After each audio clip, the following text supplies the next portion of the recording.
Today is the third part of the subject Prisca, theologia.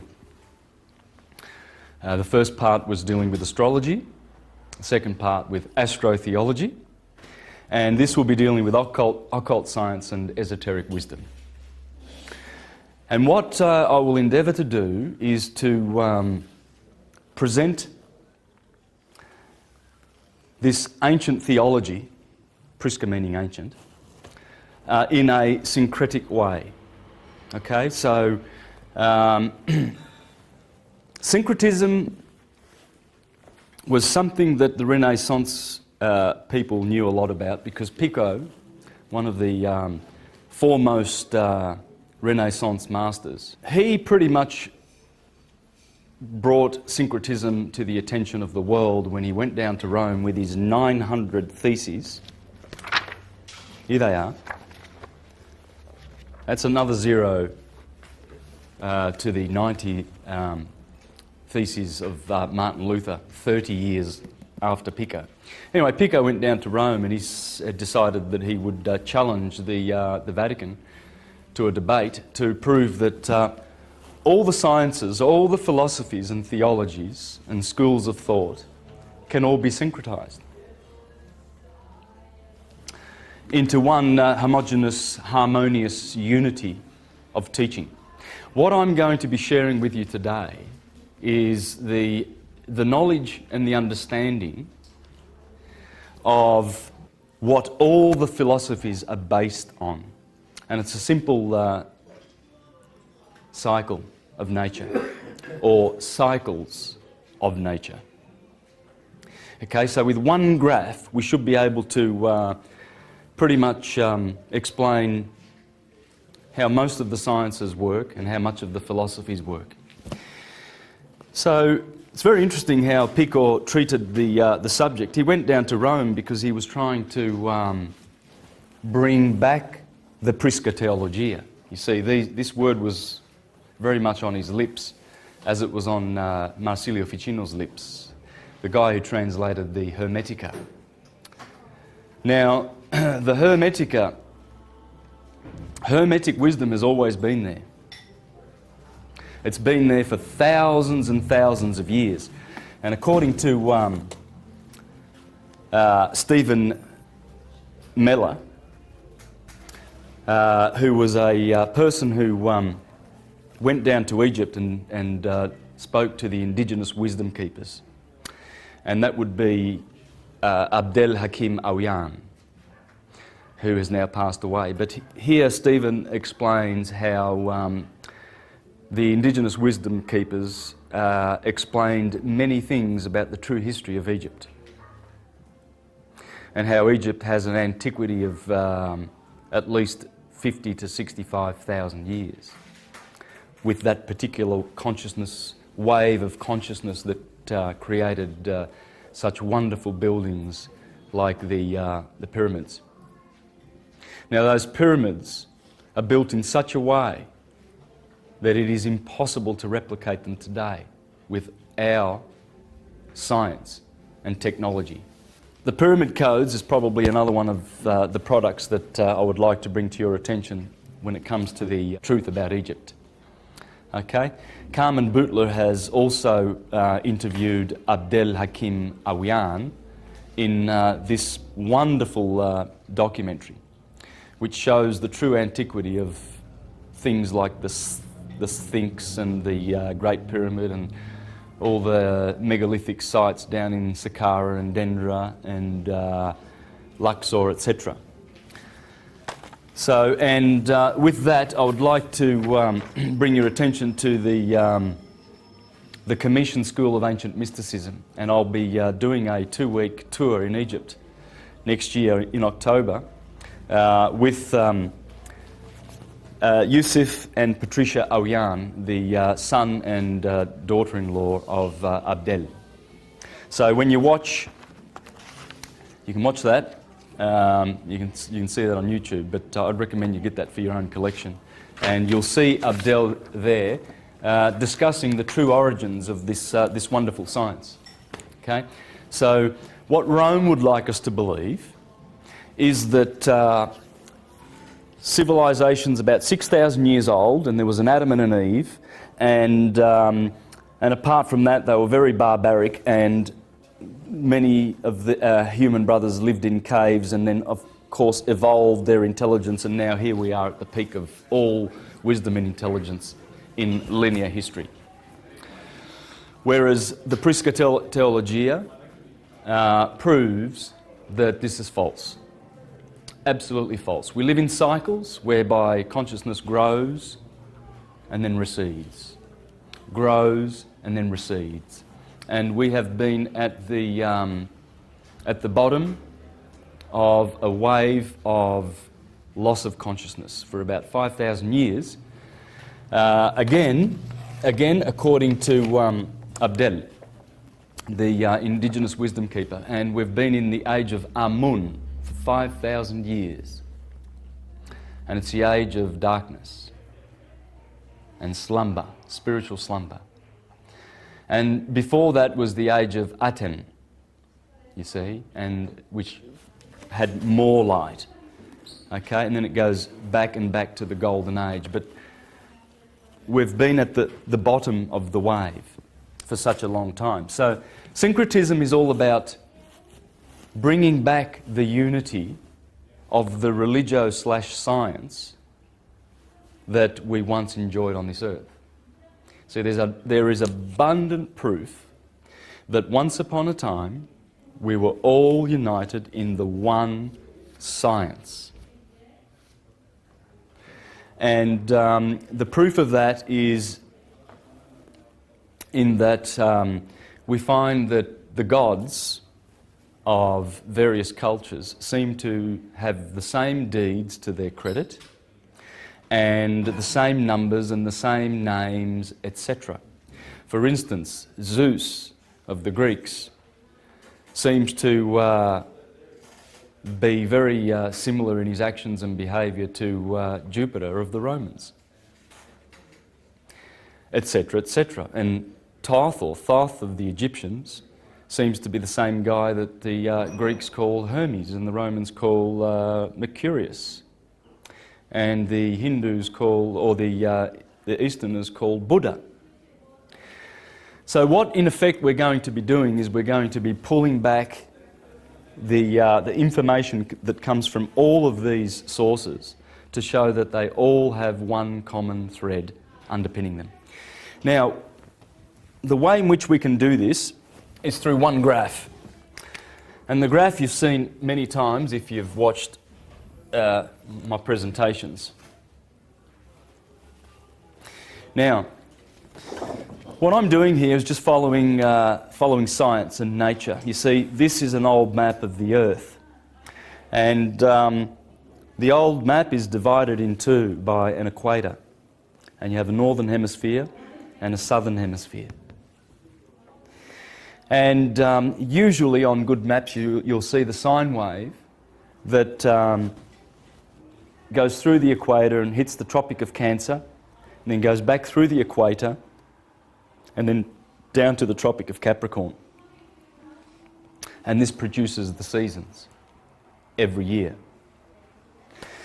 Now, the interesting thing about this map is they placed the glyph of Aries right at the beginning here, and then you have Taurus over here, and then Cancer right on cue with the Tropic of Cancer. And then as you go along you have Leo, and then you have Virgo here, and the scales of Libra, right at the point of equilibrium, okay, the middle of the sine wave. So I'm going to follow this science, and what we're going to find is as we go through these 12 segments of the sphere, of the sky, is we're going to find all the characters in all of the mythologies, and including the holy, so-called Holy Bible. And we're going to discover a lot about science, a lot about fairy tales and nursery rhymes and mythologies, etc. And what we will discover is the fact that the ancients based all of their science on this simple science. because it explains how everything is produced in the universe. Okay? So let's just follow that. And we have, of course, the Tropic of Cancer above the equator, 23.5 degrees. And we have the Tropic of Capricorn below the equator, 23.5 degrees. Now, the sine wave, of course, you saw wrapped right around the Earth, okay? Because that sine wave is produced when the sun appears to go through the ecliptic, through the 12 signs of the zodiac, because of the tilt of the Earth and its angle as it goes around in its orbit, producing 4 seasons. So what happens is, there is the path that the sun appears to take. Okay, and it makes that sine wave. Now, Aries, of course, we said starts here at the beginning, and this was Cancer, so we can pretty much draw a line there for Cancer. And then Libra was over here, and that would be the Tropic of Capricorn. So over here we have March the 21st, June the 21st, the solstice, the equinox, September the 21st, the autumnal equinox, and December the 21st, the winter solstice, from the northern hemisphere, of course, okay? Now, so these are describing the equinoxes, the days of equilibrium, and the days of maximum light and minimum light. So what we do is we bring this circle around. That's a bit of an egg shape, isn't it? Now, and we bring this, the solstice and December the 21st around, so we make a circle. Now, what we get from this cycle is a circle like this, which the ancients called the circle of the zodiac. And this is how it looks. Aries is the first sign. Aries. Taurus is the second sign. And Gemini is the third sign. That's the spring. So from March the 21st to June the 21st, you have the spring. Okay? And then after Gemini, you have Cancer, because you see the sun has hit the Tropic of Cancer, and now the sun needs to wane and go down to winter. So that's longest day of the year, shortest day of the year. So we have this polarity, you see? Okay? Now, here we have Cancer, because the sun has touched the Tropic of Cancer, so it stays in Cancer for 30 days. Here we have Leo, and here we have Virgo, the beautiful summer months. Okay? Then the sun drops below the equator. So the sun goes bye-byes for 6 months. And in the north, the winter months come. Okay, so you have to be prepared for the winter months. Now,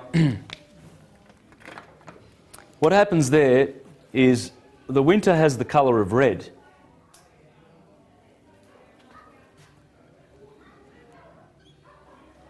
Because the sun is passing through the Red Sea.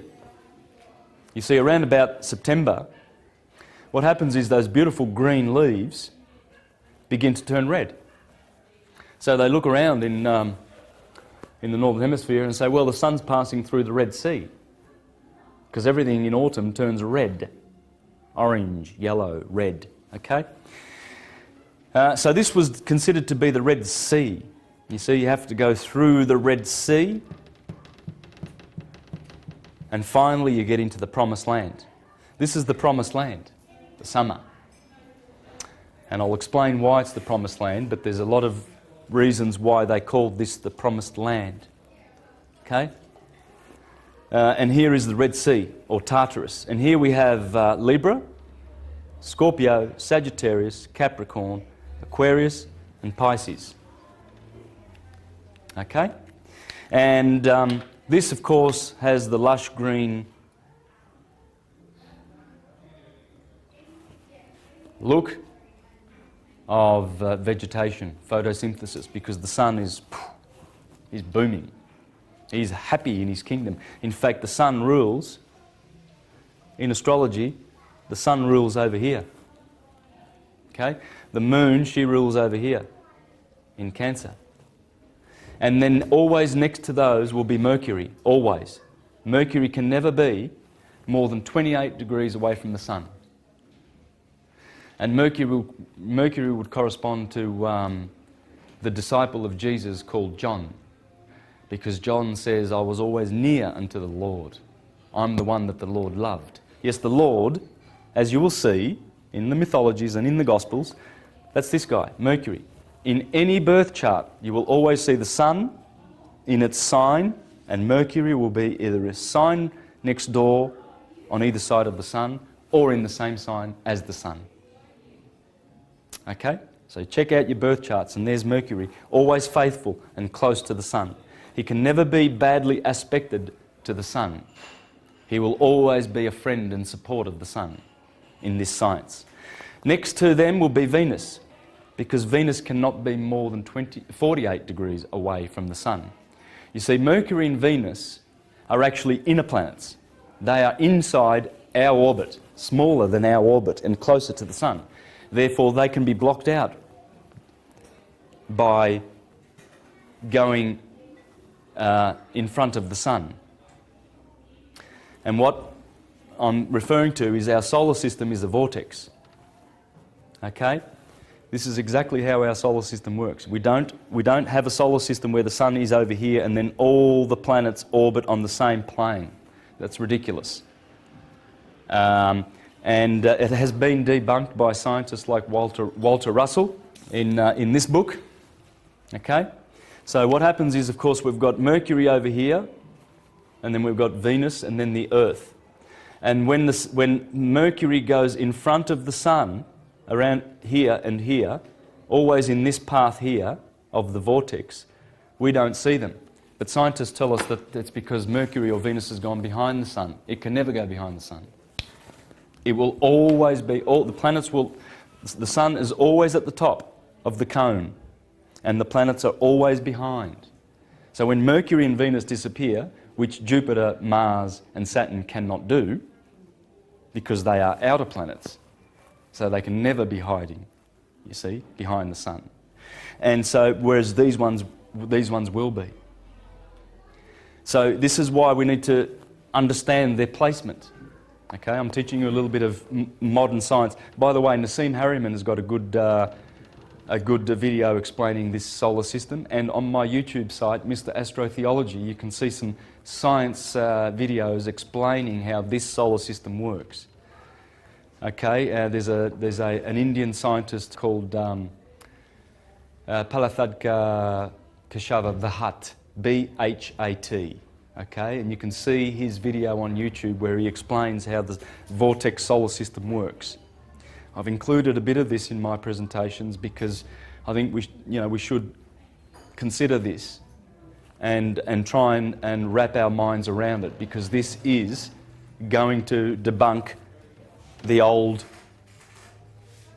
theory, just like this one debunked the flat earth theory, etc. Okay? So now we understand why these planets are always friendly to the sun, Venus and Mercury. Then next in line is Mars. Sorry, I've done something wrong here. Where's my green? Let me correct myself. I did put Mercury there. So Mercury and Venus is here. Sorry, I put Venus over here. That's the mistake that I made. Okay. So let's do that again. You've got the sun and the moon ruling. They are the most luminous orbs in the sky. Therefore, they rule summer. Okay. Now, when you look at it, look at this as the four seasons: spring, summer, autumn, and winter. So when you look at it, this July, August is the hottest time of the year. So, hello, right on cue, you find the Son dwelling in his house, in his kingdom of heaven. This is heaven and this is hell. The Son always lives in the kingdom of heaven, in the Lion of the tribe of Judah, where the scepter shall not depart. Can't be removed. Cannot be removed. And I'll show you that science. The moon, she's always there. She's always there in the kingdom with her husband. That's Abraham and Sarah. That's King Arthur and Guinevere. It's Jack and Jill climbed up the hill. That's the hill. This is always considered to be the hill, as you will see. Okay? So you've got Mercury always close. And then Venus close again, but then you have Mars. Okay? And Mars is a little bit of an opposer. He rules Aries and Scorpio. Okay? Now, why does he oppose? Well, because he's doing a 90-degree angle with the moon here, and he's doing a 90-degree angle here with the sun. And anyone who's studied astrology knows that that's a square, and that's a bad aspect. And so the sun is putting himself in a position of antagonism toward... Mars is putting himself in a position of antagonism toward the sun, whereas these ones dare not. Mercury and Venus. Okay? So Mars, you see, is the beginning of this antagonism toward the kingdom of heaven. And then you've got Jupiter. You see, so these boys, the big boys, and here we have Saturn and Saturn. So you've got... Saturn is the great opposer in this system, because he is always opposing directly the moon or the sun. He always opposes the greater luminaries. That's why he's the greater malefic in astrology, because of his position of antagonism on the outer of the solar system, and he's cold. And the sun doesn't like cold, so cast him down into hell. Okay? And this is the placement of the seven. Okay? Who are the seven? Well, the seven are always known as the archons or the cosmocrators, the ones who gouge out matter. You know, they've got knives in their hands, the little dwarf gods of Egypt. Or the potters of Memphis, the potters of Tar in Egypt. Or the Jews call them the Elohim. Very interesting word, Elohim. And I pointed out last week in the presentation, in the Hawaiians say aloha. Aloha. I mean, you know, it's things like this, which I'm going to give many examples of, that show that there's this commonality, there's this common, fundamental, spiritual science/religion that underpins all systems. And it's there once you go looking for the clues. If you don't go looking, you will not find. But you have to overturn all the stones. That's why this science is called occult science. Why is it occult? Well, it's been occulted to the eyes of, say, churchgoers, for instance, because what do they get told? Well, they get told, don't you read any of the publications or books or anything that any other philosopher or church publishes, because that's from the devil. You know, just read our publications. Well, is that overturning every stone? It's not. But the Elohim are seven, and they correspond to all of the sevens that we see in nature, because nature is a septenary. Okay? Whereas mind, Pymander, the mind of the divine, is 12. 12. Okay? The ether, the God, the cause. Okay? And how it imprints its patterns on matter is through the principle of seven, you see. When you place the zodiac, this was the gift that the ancients gave us. They gave us this gift. And this is the gift that will syncretize all of the philosophies in the near future. because it's the revival of Hermetic wisdom that will syncretize all of the philosophies. And one day, in the very near future, we will have this one religion because we will understand it. Well, I doubt whether we'll call it a religion, because religion means relegare, and that means to bind, to tie together in a bundle, like the fasci of Rome, which is a fascist dictatorship. But it will be the knowledge of the true God, as the Bible says. That the day will come when everyone will be filled with the knowledge of the true God. This is it. It's nature. It's science. It's not hocus pocus traditions that are handed down which have no basis in anything real. It has to be real. And that's what Hermetic wisdom is all about. It's real truth, verifiable and provable. So when you place Aries over here at the equator, at the equinox, and Libra, the opposite, at the equator, the equinox, what you have is if you place the human being inside, you'll see the head always in Aries and the neck. And you'll notice that there are seven chakra points. You see, they go straight through and they live basically on the spinal column. And they are energy centers, they are wheels, you see. And St. John in the book of Revelation calls those the seven seals that need to be opened.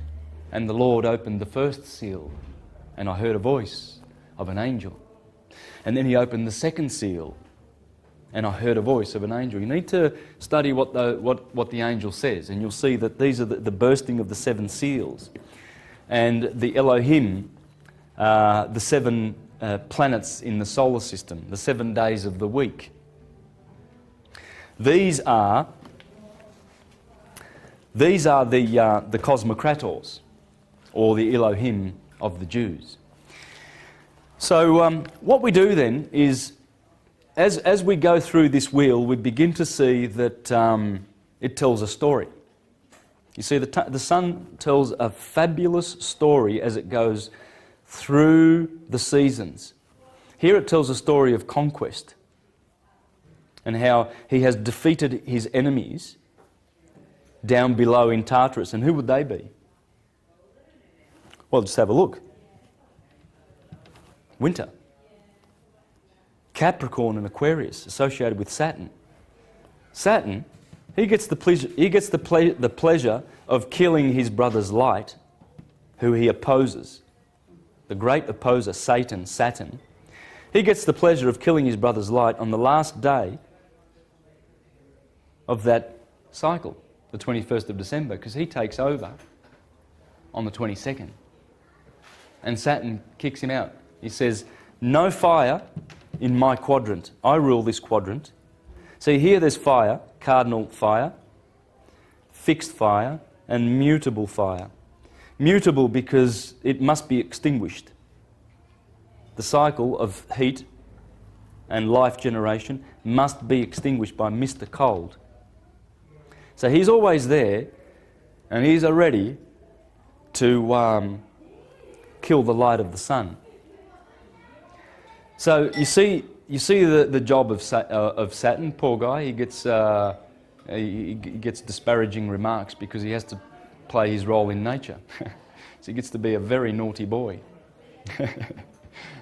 Okay, and let's think about Saturn for a minute, shall we? Think of all the things that are associated with Saturn. The 7th day of the week is associated with Saturn. It's called Saturn Day, right? Saturday. And what usually happens on that day? Would that be the weekend, the day of revelry? You know, Saturday night fever. And let's go out Saturday night, boys. Let's go out on the tiles, right? It's always this guy.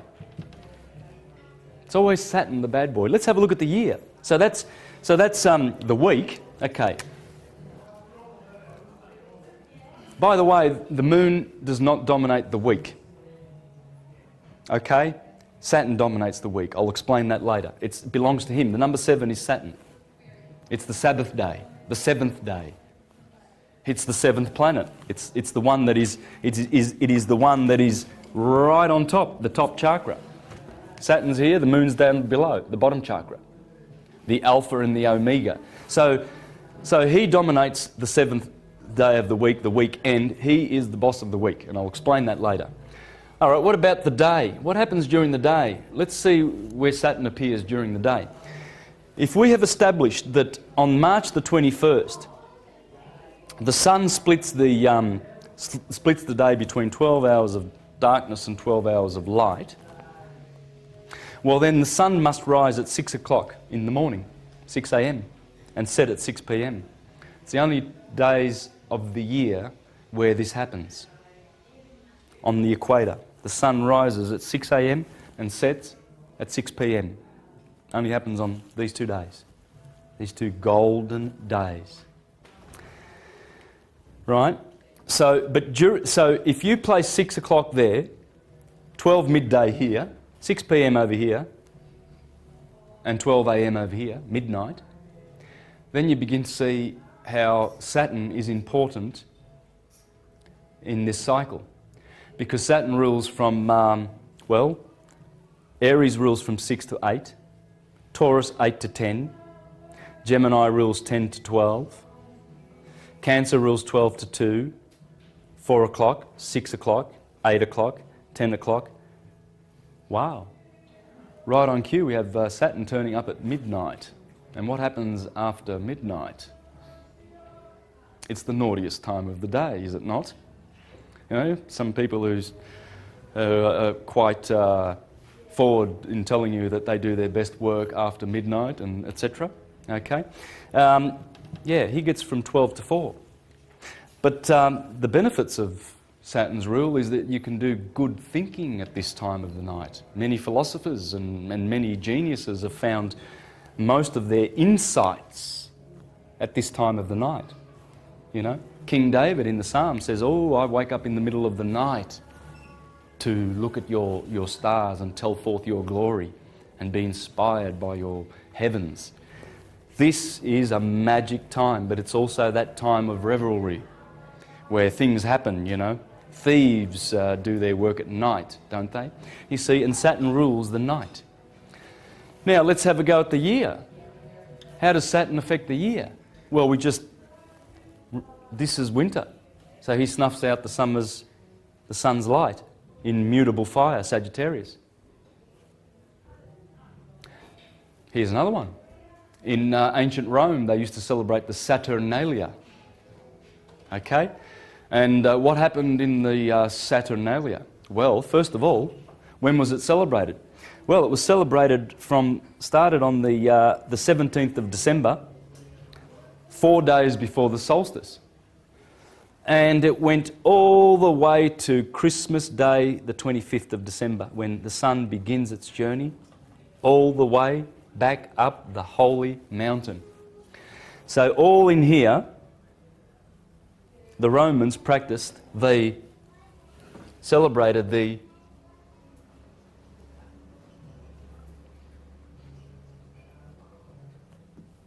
one of the most famous Bacchic orgies of history.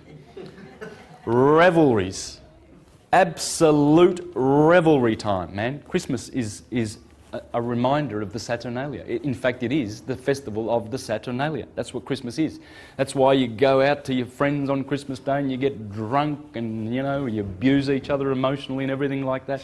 In Rome, yeah, you know, how many traumatic Christmases have you been through? Can you remember them? Any good ones?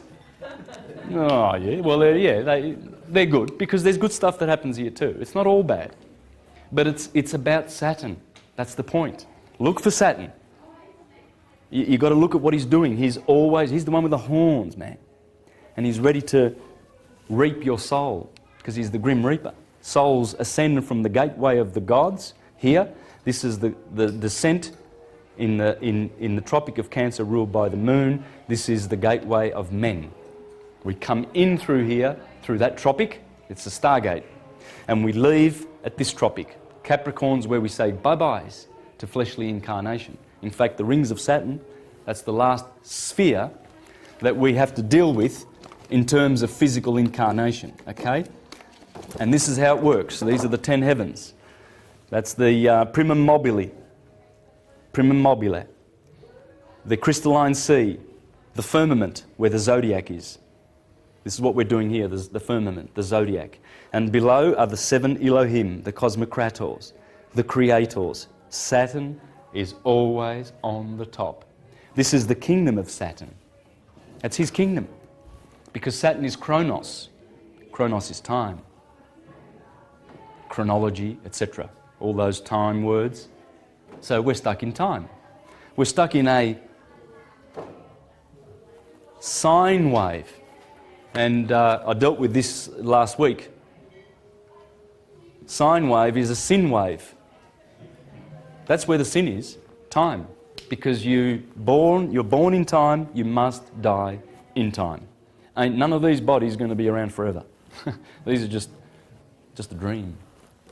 So, but the soul needs to learn this science, because this is the true soul science of the stars above, as above, so below, that enables us to journey back, to make our journey back. And Christianity and the churches and Rome and the Vatican are all about trying to suppress this hermetic wisdom. Because if they can do that, they get to have more slaves on the planet for future harvesting their energies. You see? So it's very important that this wisdom be understood. It must be mastered. This is the structure of the universe, the material structure. This is how it works. And you live in this octave. That's the octave in which you dwell, dominated by these 7. They are responsible for every little atom and cell in your body being in the place that it is. All the cells, it's like a coagulation of molecules that have happily agreed to just work together as one organism for you to be able to exist physically on the physical plane on this earth. There's the earth at the bottom, the 8th sphere. And this is the descent of souls: Saturn, Jupiter, Mars, the Sun, Venus, Mercury, Moon. And they are the 7 chakras: pineal gland, pituitary gland, throat chakra, heart chakra, solar plexus, and the generative chakra, and the root chakra. And as we activate those powers and get those little wheels a spinning, we actually go up back to heaven. And heaven is here, in the body. As I will show you later, part of this science is all about the body. In the scriptures they talk about the Holy Land. It's no use going to Judah, it's no use going to Egypt. The Holy Land is your body. The body is the Holy Land. Here is the Holy Land, guys. That's the ecliptic, the 12 signs of the zodiac in the body. Pisces in the feet, Aries in the head. The Pleiades right on cue. That should be sort of more up in the head area, but the Pleiades are in Taurus, which is in the head, in the centre of the head, correspond to all the good little glands that are going on in there, like your pituitary, the limbic system, and stuff like that, all in here. And the spine, this is the Holy River, right? And Sodom and Gomorrah is down here in the bottom chakras, the red chakras. That's Sodom and Gomorrah. And this is the river. Eridanus is the great river. There it is, the Eridanus. This is one of the deacons of Taurus. Eridanus is the Jordanus, the Jordan River. It's in the head. That's heaven. This is earth. This is hell. Heaven, earth, hell. So above, Midgard, inferior, infernal. Infernal always carries with it the colours red. In fact, in the occult science, they taught that everything below the kidneys was considered to be Egypt. This is Egypt. And this is why God's children, the elect, go through the Red Sea and must come out on the other side of the Red Sea in order to be saved. And this is exactly why they celebrate the Passover. Right here on cue, and they eat the lamb, the sacrificial Passover lamb. And I think it was Jesus that was called the Passover lamb, was it not? Yes, the Passover lamb. Why would you call Jesus, the Saviour, a Passover lamb? Because you're talking about astrology. The Bible's full of astrology. That's why he is the lamb. And the blood of the lamb. The blood of the lamb is the sun's rays, the beautiful photons that drench us in the spring. You see, when the sun kills the lamb in the 30 days of Aries, it kills the lamb and sheds its blood as a sacrifice every year. And that blood is the impregnation of the blossom season. And then the fruits come from that blood, from the death of the lamb. Aries, the lamb, the sacrificial lamb, must be sacrificed every year for us to be saved. That's why in the first words of the Gospel of John, you see, people don't notice this, but John begins with a fully grown Jesus. He doesn't begin with a baby in the crib or in a manger. Down here in Capricorn, where the son's a little baby. John and Mark, the two Gospels, begin over here in Aries. And there's telltale signs. Last week I dealt with this and pretty much covered it and proved it conclusively. I went through all the chapters of Mark, the 16 chapters, and all on cue, they were talking about Aryan, all the Aryan constellations, Cassiopeia, Cephas, Andromeda, and all of the decanal constellations that are associated with these two signs here, Pisces and Aries. And then it talks about, the early chapters of Mark talk about light, which is the Pleiades and Venus, the two lights of Taurus. And then it talks about your brothers and twin, etc., etc. And then it goes, here's the transfiguration of Jesus, right on cue, I think in the 8th chapter of Mark, where the sun is transfigured. You see? Now, John, this is the first chapter of John. Okay? Verse 30. The next day, seeing Jesus coming towards him, John said, "Look, there is the Lamb of God that takes away the sin of the world." First chapter of John. And then, of course, in the next couple of chapters of John, you can rest assured that he'll be talking about Taurian themes, like the parable of the sower, because that's when you sow in Taurus, you know, so you can get some harvest in Virgo, etc., etc. And it's all on cue. It's in the Gospels. So what I'd like to do now is I'd like to... I did explain, you know, Saturn, where to look for him. Okay, in the week, he controls the day of revelry. That'd be Saturday, right? And then Sunday, of course, everybody gets good and goes to church and does their family things and repents from Saturday night, don't they? Yeah? Let's be good. Yeah, but Saturn, but that's because the sun is, you know, he's warm and he's gracious and beneficent, magnanimous. Whereas Saturn is cold and withdrawing, and rather than mankind being alert and awake and everything, they're sleeping during these hours of Saturn.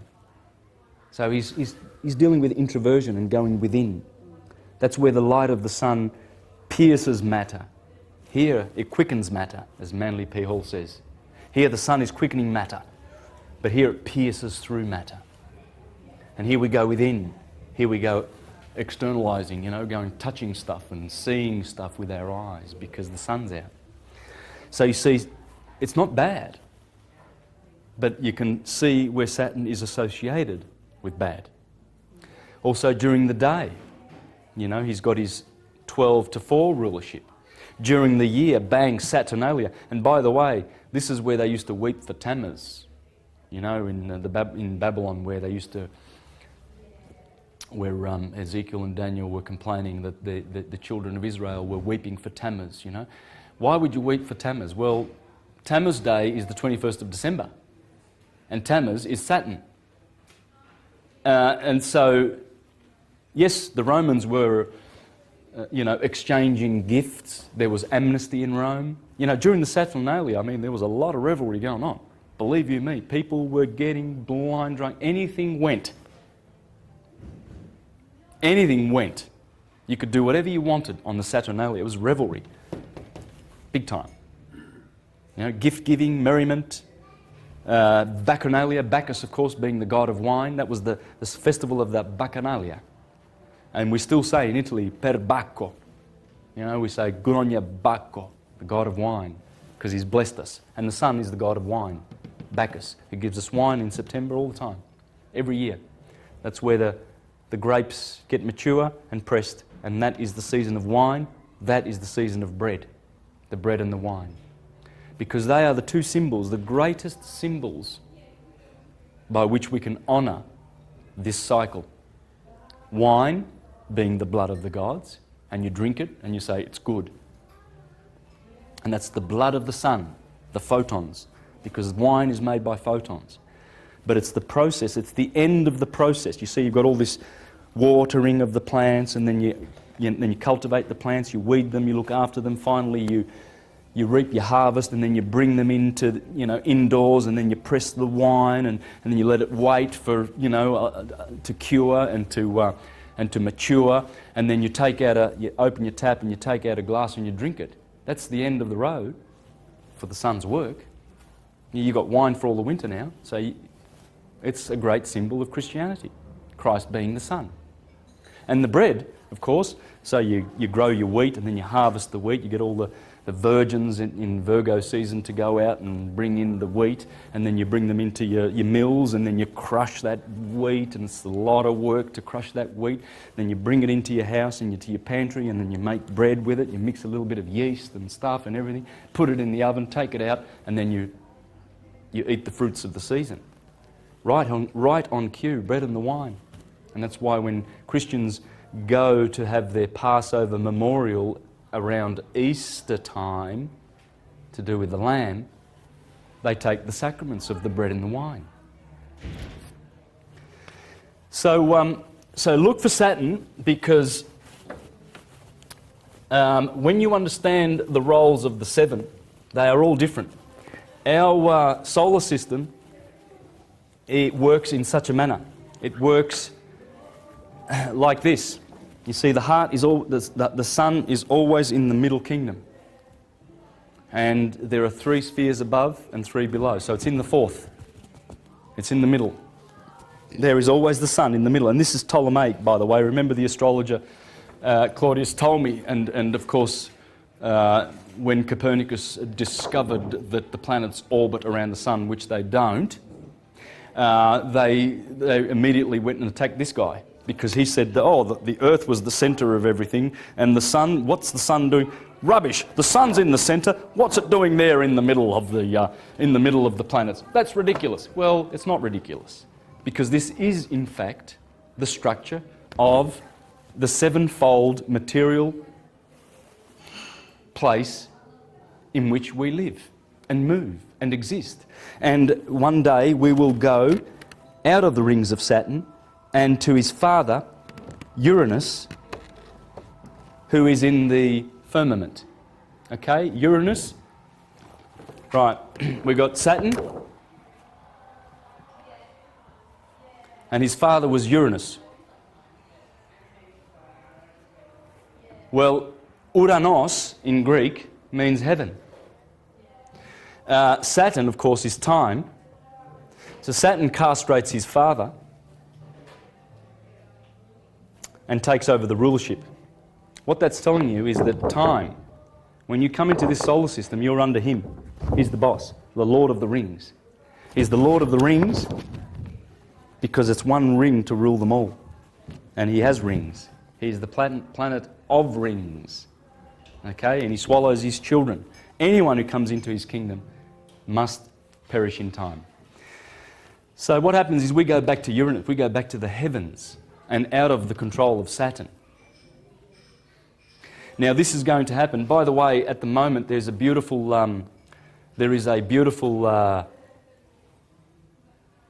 Aries. Uranus is in Aries at the moment, and Saturn is in Libra. Saturn exalts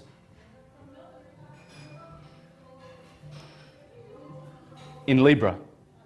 He's having a good time. And Uranus loves Aries. Uranus is up here, right now, in the skies. Take note of this because this is very, very revolutionary. It's in all of your heads. Uranus is causing a lot of social changes down below. Take note of these things. Uranus will be here for another 13 years in Aries. And Saturn will be here for a couple more years in Libra. And this is what's happening now around the world. This is the justice that's going on. The heads are rolling right now because Saturn is here in his sign of exaltation. Pluto's in Capricorn. That also has to do with judgment. Pluto being in Capricorn, over here, these three boys, they're changing the whole scenario downstairs. All right, guys, so now this is back to... what I'm doing now is I'm making a bigger version of what I did before, and the Tropic of Cancer is up here, right? So the sine wave, you can see the sine wave continuing on down that way, okay? So what we've done is we've made this much bigger, and there's the Tropic of Capricorn. And so all we need to do now is fill in the bits, okay? And there's the beautiful glyph for the Earth, because the ancients knew what they were doing, did they not? Now, what we've got is, take note of this, fire, earth, air, and water. All right? That's the pattern that the sun takes. Aries, Taurus, Gemini,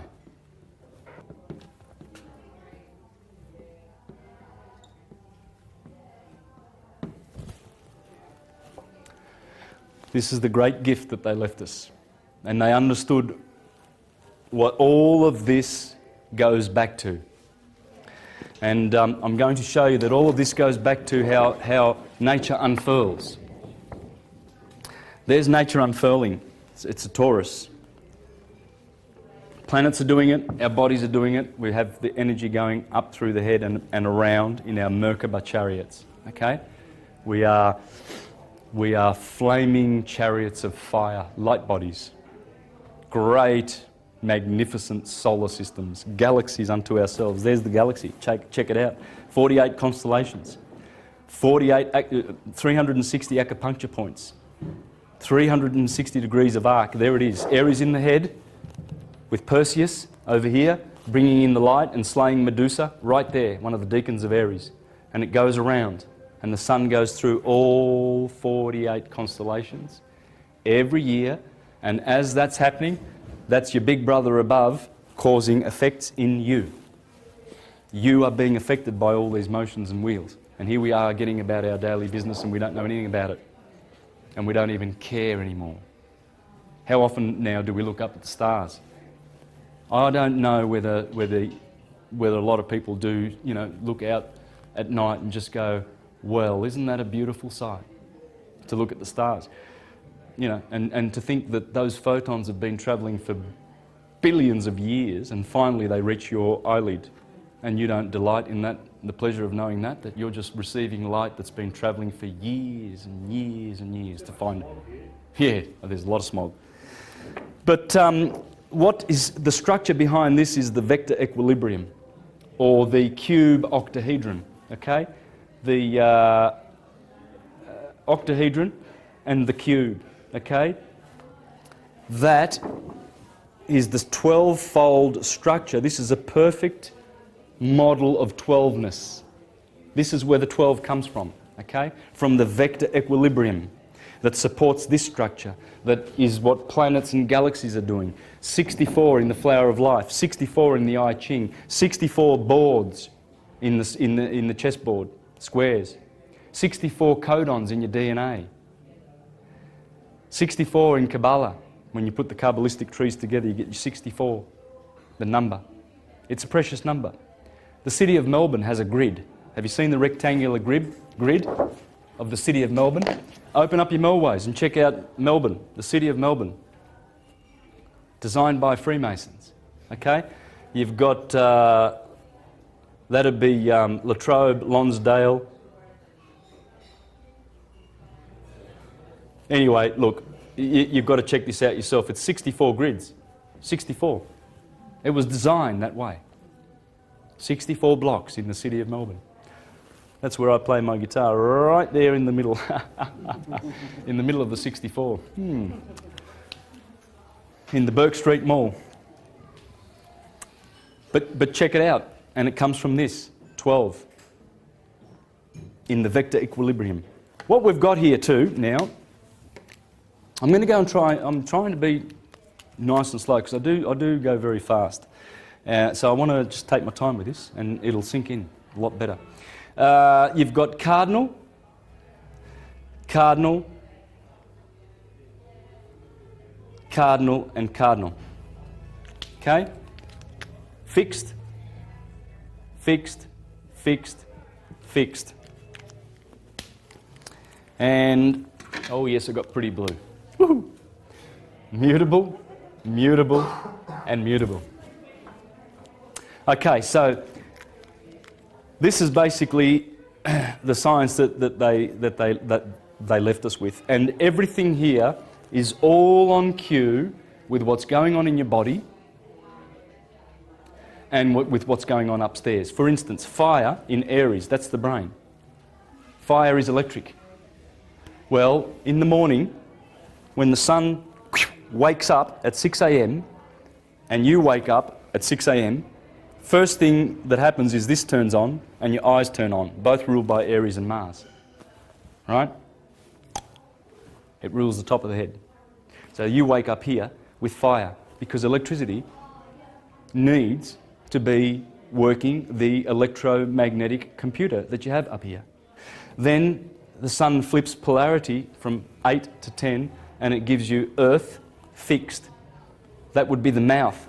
Earth rules this part of the body. So you put earth in your mouth, you see? And it's a magnetic polarity. Here, Gemini, that's Gemini and the two lungs. And Gemini needs air,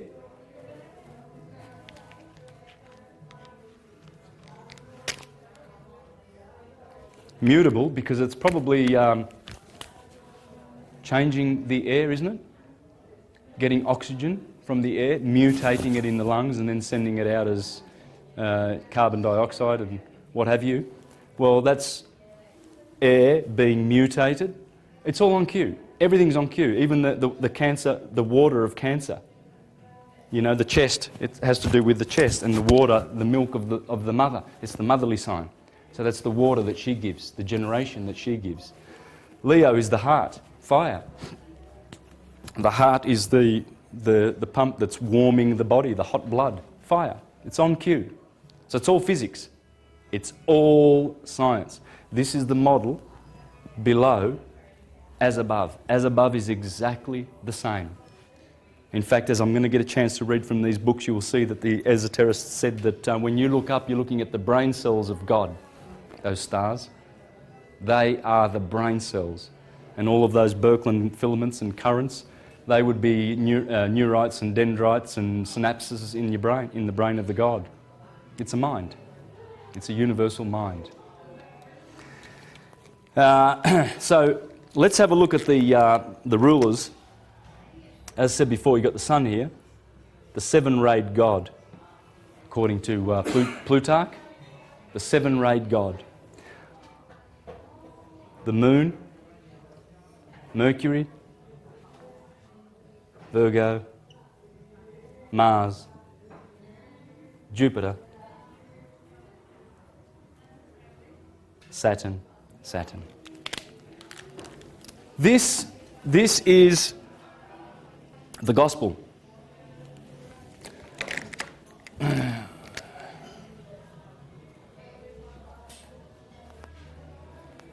God's spell.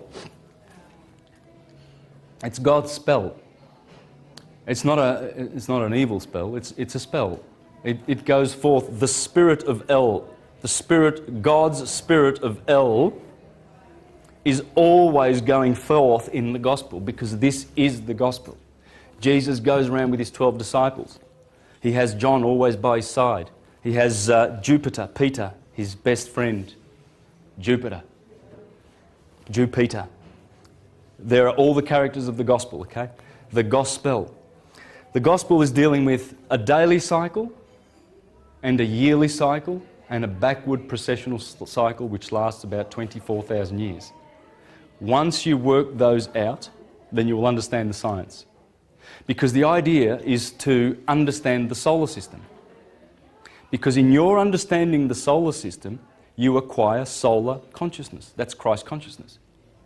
Otherwise, you're stuck with earth consciousness, which is neither bad or good. It's earth consciousness. But we need to shed that. And when we learn about the solar system and how it works, then we are able to embrace that consciousness. Then we go to the galaxy and we have galactic consciousness.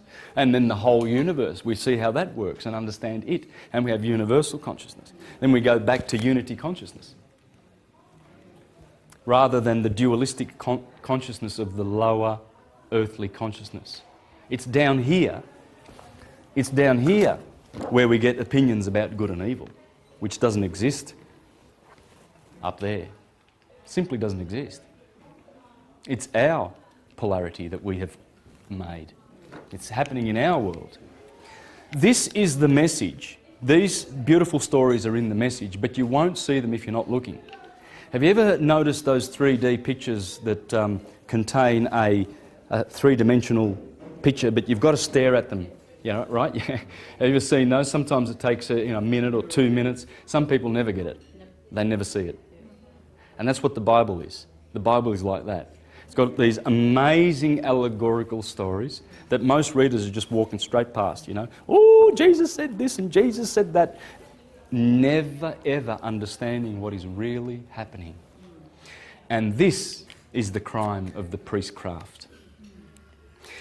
And those people are trained to not have eyes to see. You see, that's why the scriptures say, for ones who have eyes to see, you will see it. Now, you notice another thing with Saturn is, this is the symbol of Saturn.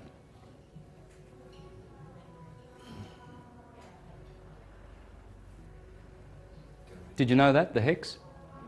If you have a look at some photos on Google, some photos of Saturn, it's a big gas monster, you will notice that good old Saturn, who is not the Messiah, he's a very naughty boy, has a hex. That's a photo of Saturn. All right? See the hex? Now, this is the Star of David, David being Saturn. And you see a triangle pointing upward, which means the spirit going back to where it came from. And this is the matter, the feminine triangle pointing downwards. And that's the descent of our souls into matter.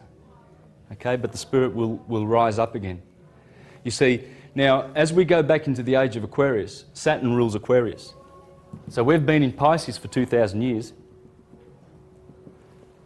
Jupiter's going to hand over to his daddy. That's his daddy. Remember, Jupiter defeated him when Saturn was eating all his children, and then his Saturn's wife, I think it was Hera, she took Jupiter and she hid him away, and then she put a rock in a blanket, and then she gave it to Kronos, and Kronos ate it and burped and whatever and said, "Thank you very much," you know. And he thought that Jupiter was gotten rid of. But Jupiter was growing up on Crete, right? This is mythology, but it's talking about the fact that Saturn gave over his kingdom many thousands of years ago. See, if we go back 2,000 years ago, and another 2,000 years ago back into the heart of Egypt, Egypt ruled around here. This is Aries, the age of Aries. Greece and Medo-Persia ruled around here. Egypt was around here, and then we go back even further. We go back to a time when Saturn used to rule. Saturn loses his kingdom to his son Jupiter. And Jupiter is the one that gives it back to Saturn over here. Jupiter takes it away from his father and gives it back to his father. As we go back to Saturn, and believe you me, people know that the age of Aquarius is bringing Saturn back. And everything that Saturn grants, which are great blessings. The philosophers like Pico and Marsilio Ficino in the Renaissance times, they would greet each other with greetings of, you know, blessed be Saturn and we shall await his return, because there won't be any peace until Saturn returns. Okay? That's why you see the Star of David kicking around a lot, because these people, the Zionists, are pretending to be the true Saturnians, ushering in the new golden age, the one world order, with the UN and NATO, etc. These are the imitators. These are the pretenders to the throne. The age of Saturn will return, and it will be the Hermetic ones that will bring it back with peace and unity, not this criminal mob. But you have a look at this. The Bible always talks about things like, have you ever heard the beautiful expression, you shall be planted like a tree near a river?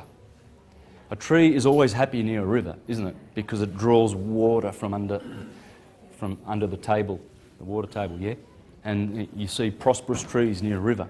Well, that's what this is depicting. You see, a river works like this. There's mountains. Say, you know, you've got some mountains. And what happens is usually rivers come down off mountains, and they are tributaries to bigger rivers down the line. And here's the ocean.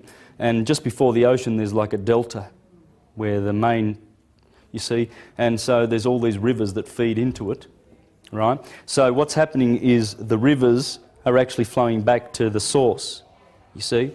But with a tree, if this is the trunk of a tree, and these are the branches and the leaves, these are all the leaves, and there's the roots that go under the ground, you find that one is coming from the roots and ascending to the heavens, whereas the river is descending from the heavens and going into the water. You see, it's this symbolism, and it's beautiful symbolism, but most people don't get it. They think, oh, a tree next to a river, that would be nice. And that's it. That's the extent of there, because they don't see the three-dimensional allegory that's in the Bible. It's in there. And that's what I'm going to try and draw out, okay? Not just the Bible, but all of the mythologies. I'm going to show how Hercules is in here. Hercules. Okay, let's have a look at Hercules. Where would the pillars of Hercules be? The most glorious place on the wheel.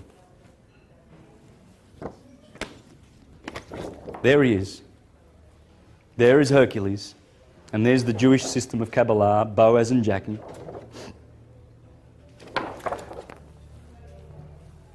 The pillars of Hercules, the two twins, Pollux and Castor, they always dominate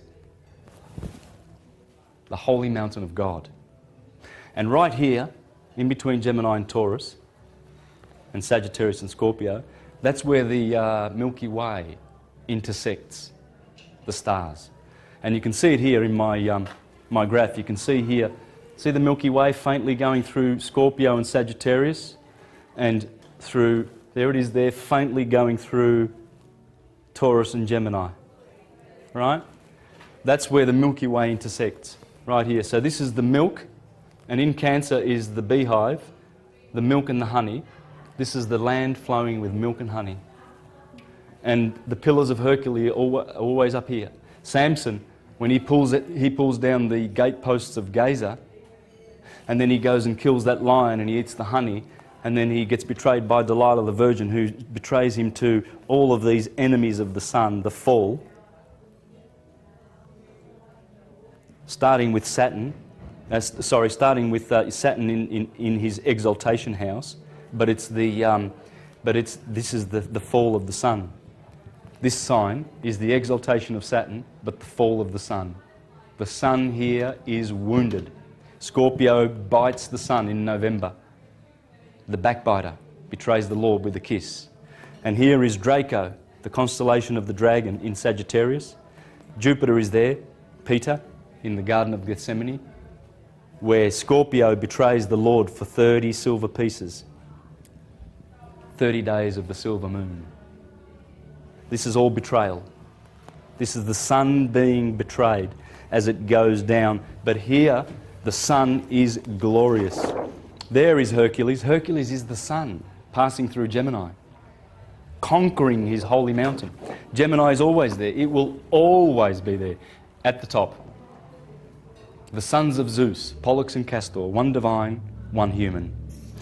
And that's why you have the two pillars everywhere, in every system, the two pillars. There's the Arch of Titus, and he tells you, look at that, there's the Jewish menorah. That Jewish menorah is right there, because Titus, having destroyed Jerusalem. And there's the Jewish menorah, people. Ephesus, this is in Revelation, these are the 7 congregations that are in Asia. Ephesus, Thyatira, Philadelphia. Interesting. Philadelphia. Any Greeks? Brothers. Yeah, love of brothers. Would that be the two twins, Pollux and Castor, and the love that Pollux had for Castor, that he decided that he would give up his immortal life so that he could save his brother Castor, and they shared immortality every year. One would have immortality and one would have mortality. That's the love that they had, brotherly love. Philadelphia, right on cue. Here you have Sardis, which means the peak. Pergamos, which means the peak. Sardis, which means the king, the lion. Here you have, anyway, it's on the video. but these are the 7 congregations, okay? There they are there. These are the 7 planets, the 7 Elohim.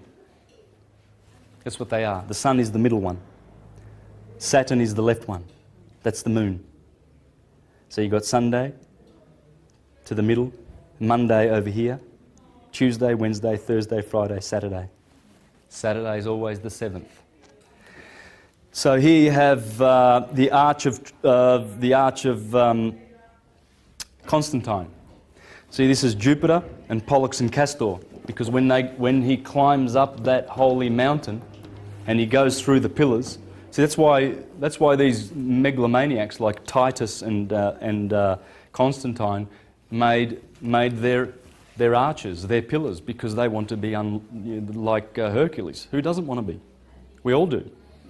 We all want to be like the star, the sun, the superstar, Michael, Jesus, King Arthur, Jason and his golden fleece, looking for the golden fleece. They're all looking for Aries. All of them. The Jews are looking for the Passover lamb. The Christians want the Lamb of God that takes away the sin of the world.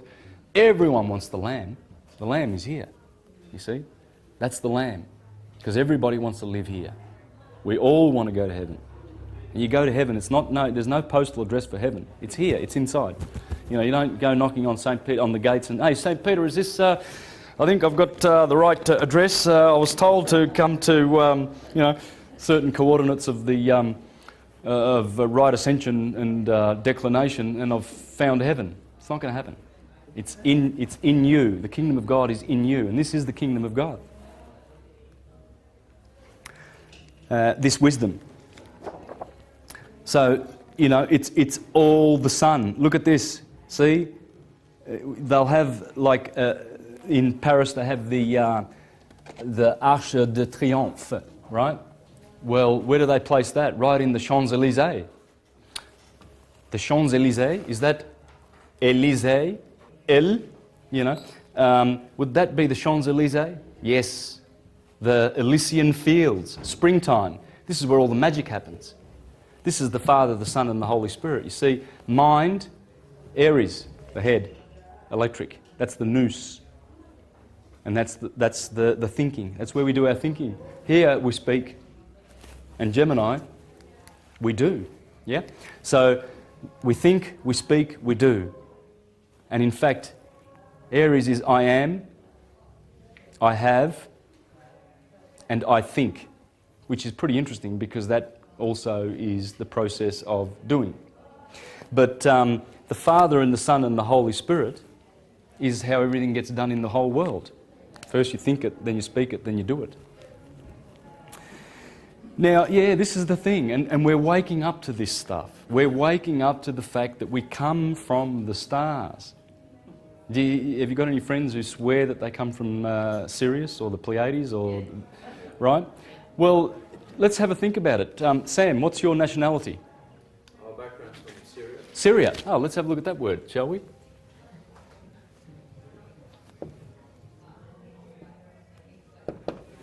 They're Syrian. They know where they come from. Right next door, there's a country called Canaan, originally. That's the Canaanites. That's Canine. That would be the dog. Sirius is the dog star. So the Syrians, the Canaanites, the Assyrians, etc., etc., they know where they come from. You come from Syria, from Sirius. Most of us do. So it's still there. You can see this in the country, in the country of origin. Look at Italy. They say that the Romans come from Romulus and Remus, and they suckled on a wolf. That'd be the dog, the canine, and Mars. They claim that their descent is from Mars. You see the two twins. That's a dog, isn't it? A wolf. They're telling you the two twins of Gemini, Romulus and Remus, who are suckling Sirius. Sirius is always here. That's where Sirius lives, man. She's in between Gemini and Cancer. The dog is, in fact, Canis Major is a deacon of Gemini. Gemini. Let's have a look at that, shall we? Here we've got, there it is, Canis Major, the great dog. That's where Sirius is. Right there in Gemini, the twins. So the Romans, they know what they're talking about. What they're trying to tell you is that, we have ancestry from the dog. Check it out. We come from a dog star. And what about the tribe in the country of Mali, just near Egypt, the Dogons? Have you heard of the Dogons? Yep. The doggone Dogons. They know more about Sirius than most scientists. In fact, every 50 years they celebrate the orbit of Sirius B around Sirius A. And we can't see Sirius B. All we can see is Sirius. And it's a beautiful, bright, in fact, the brightest star in the sky. And around it is spinning around this, it's a carbon star. It is 300 times harder than diamond. Sirius B, okay? So you've got Sirius, and then you've got Sirius B. Every 49.9 years it does an orbit. And in 89, when Sirius B came in between Sirius and our sun, it caused the rotation of our Earth to slow down and speed up. I discussed this in the presentation last week. And so it has a direct effect. A star that we cannot see, 300 times harder than diamond. And it's spinning at 23 revolutions, 23 times a minute. A teaspoon of it would weigh tons on Earth. Tons, if not hundreds of tons. A teaspoon of the stuff from Sirius B. So, yeah, the Dogons, they every 50 years, they celebrate the orbit of Sirius B, a star that they can't see. How do the doggone Dogons know that? Okay, you can check this out on YouTube. Check it out, the Dogons and Sirius. This is the sort of stuff we need to look at, because we're remembering these things. I mean, Sam doesn't have to remember. He knows he's Syrian, and that's that. He's Syrian. Full stop. And the Aborigines in Australia, there's some tribes that call the sun Ra. Well, that's Egyptian. And there's Hopi Indians that talk about Ra. Same name as the Egyptians. How does that happen? Because this was once a universal system, and it was destroyed by the theocratic patriarchal religions, who have subverted the whole system and counterfeited it, and given us historical figures to take their place, to enslave us. Everything in the Bible is a two-edged sword. It will save you or enslave you. Have a look at the word soul, the sun.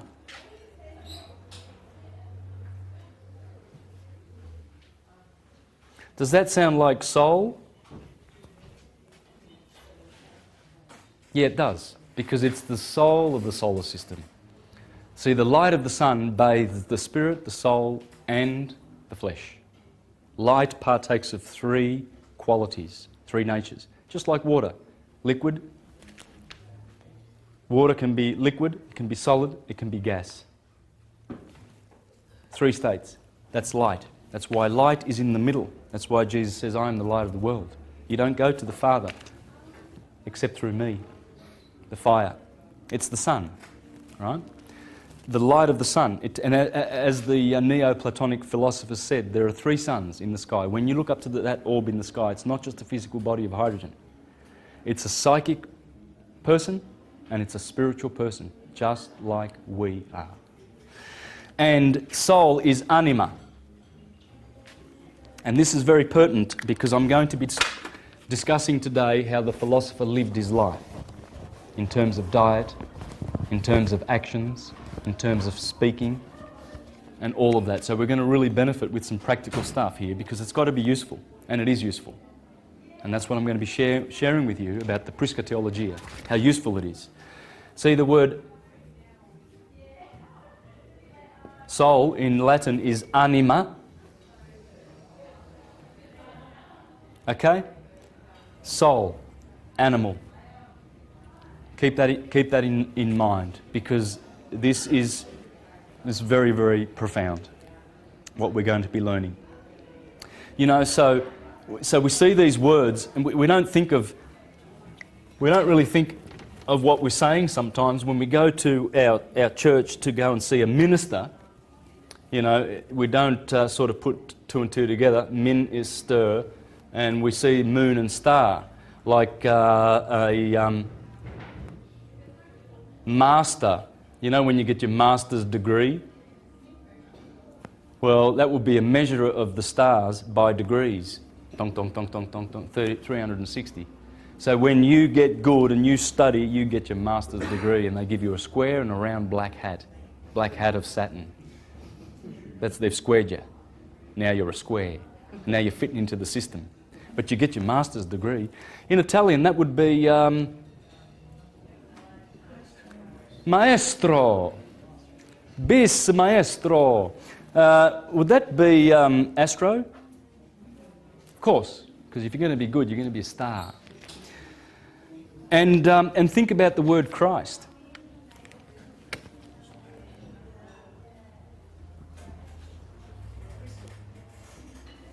Would you be a carbon crystal by any chance? We've been hexed with earth. We are solid, our bones. We have blood, liquid. We have gas, you know, oxygen and whatnot in our body. And we have fire. So everything's made up of these 4 things. The 4 rivers that flow out of the Garden of Eden. The waters above and the waters below. See, this is all just water, right? All your atoms, they're just like coagulated, just like like when you get a scar, right? You know, you just wait a couple of weeks, then all of a sudden that coagulated blood has caused the skin to be there, and it looks like the scar's gone away, right? So you see the nature of blood. You see how precious blood is, that it actually is making bodies. But what's behind the blood? You see, the blood is flowing with fire and gas and liquid to make solids, coagulate. Coagulation as it goes through the process of temperature, motion, cohesion and solidity. We are carbon crystals. Every organic form is. That is Christ. Because what it's saying is, and the flesh came to dwell with man. And the Christ came to dwell in the flesh. And the Christ was made flesh. That's what it's talking about. It's talking about this was made flesh. We've all got crystals in our body. And what happens is that is what is causing us to remember. And as we drink of the finer consciousness and we expand our minds and leave them open, because without this science, there's no way you're going to go to heaven. There's no way. You can't fluke it. You cannot fluke it. It's not going to happen. And you won't be going to church where they keep you in the lower chakras to get this. It's not going to happen. They do it deliberately. Ra is an interesting word. There's a fellow in Egypt called Ramses. And That would actually be Ra Moses, people. Ra Moses. That's where Moses gets his name from, Ra Moses. And in fact, that's the 19th dynasty of Egypt when this guy turns up. First time Ramses appears. But in the dynasty prior to that, the 18th dynasty, we had Thothmoses.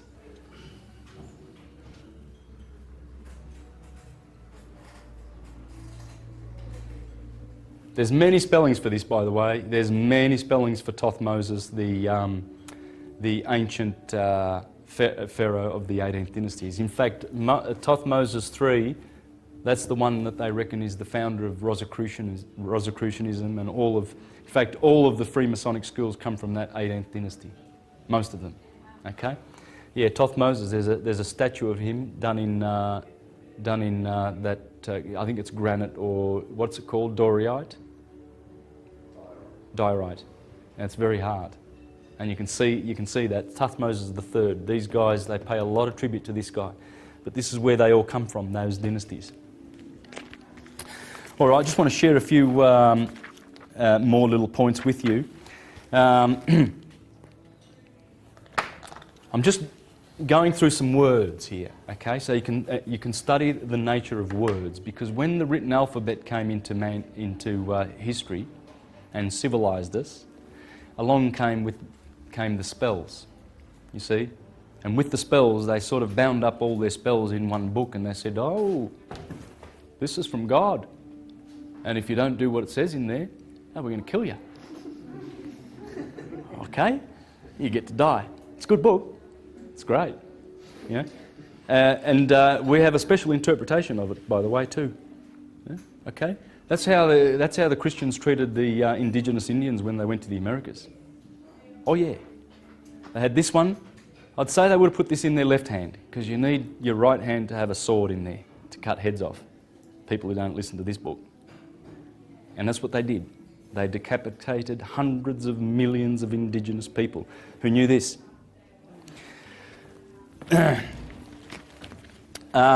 So the 7 days of the week would be Sunday, the moon, Mars. Wednesday is Mercury, Buddha. That's Jupiter, Zeus, god of gods. That's Venus, Friday. And good old Saturn Day. Okay, let's put him in there like that. Okay, I'm going to make a point of him. This is the Japanese language, okay? I'm doing some Japanese kanji here. I didn't actually bring the kanji, I forgot, but doesn't matter. The meaning of the word is what matters.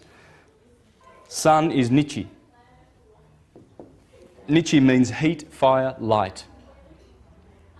So you go to Japan and you've got right on cue, you've got Sunday where Nichiyobi is, right on cue, and it's heat, fire and light. Pretty interesting, isn't it? What about the next one? Getsu, that's the moon. Luck and fortune, that has to do with the moon, the goddess of luck. She is the goddess of luck. Getsu, right on cue, Monday. Ka, Mars. Fire, birth. Fire, Mars, birth. In fact, the 25th of March is when Gabriel comes down to Mary and he says, guess what? You're going to have a little son, and he's going to be called Jesus. Because that's where impregnation happens, the blossom, the sperm of the sun. And in Japan they celebrate Sakura, and in Rome on the 19th of April they celebrate the festival of Flora, flowers. Flowers, impregnation, fruit, harvest, preservation and survival. Then it starts again. Every year, Jesus, bang, has sex with the moon. And how do you know that? Well, because that's where Christians celebrate the Easter. It's full moon. Notice, Easter's always after the full moon. The first Sunday after the full moon, which the Jews celebrate on Nisan the 14th. And that's impregnation, because the moon is always opposite the sun in the Holy Mother of God, the Virgin. So when Easter happens, that's when the sun has crossed over, first Sunday after the first full moon, because the full moon must be in the Virgin. The Virgin goes from here to here.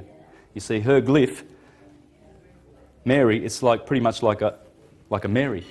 Whereas Scorpio's glyph is turned up with it's an M with an arrow pointed up, because all of this area used to belong to the Virgin.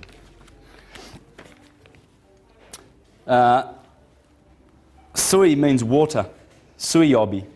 So that's Kayobi. Suiyobi. This is Thursday's Moku. Wooden, tree. How about this one? Kin. Gold. Venus. Money. Because she's the one that gives wealth, the second house in the zodiac. She's always got the gold and the money.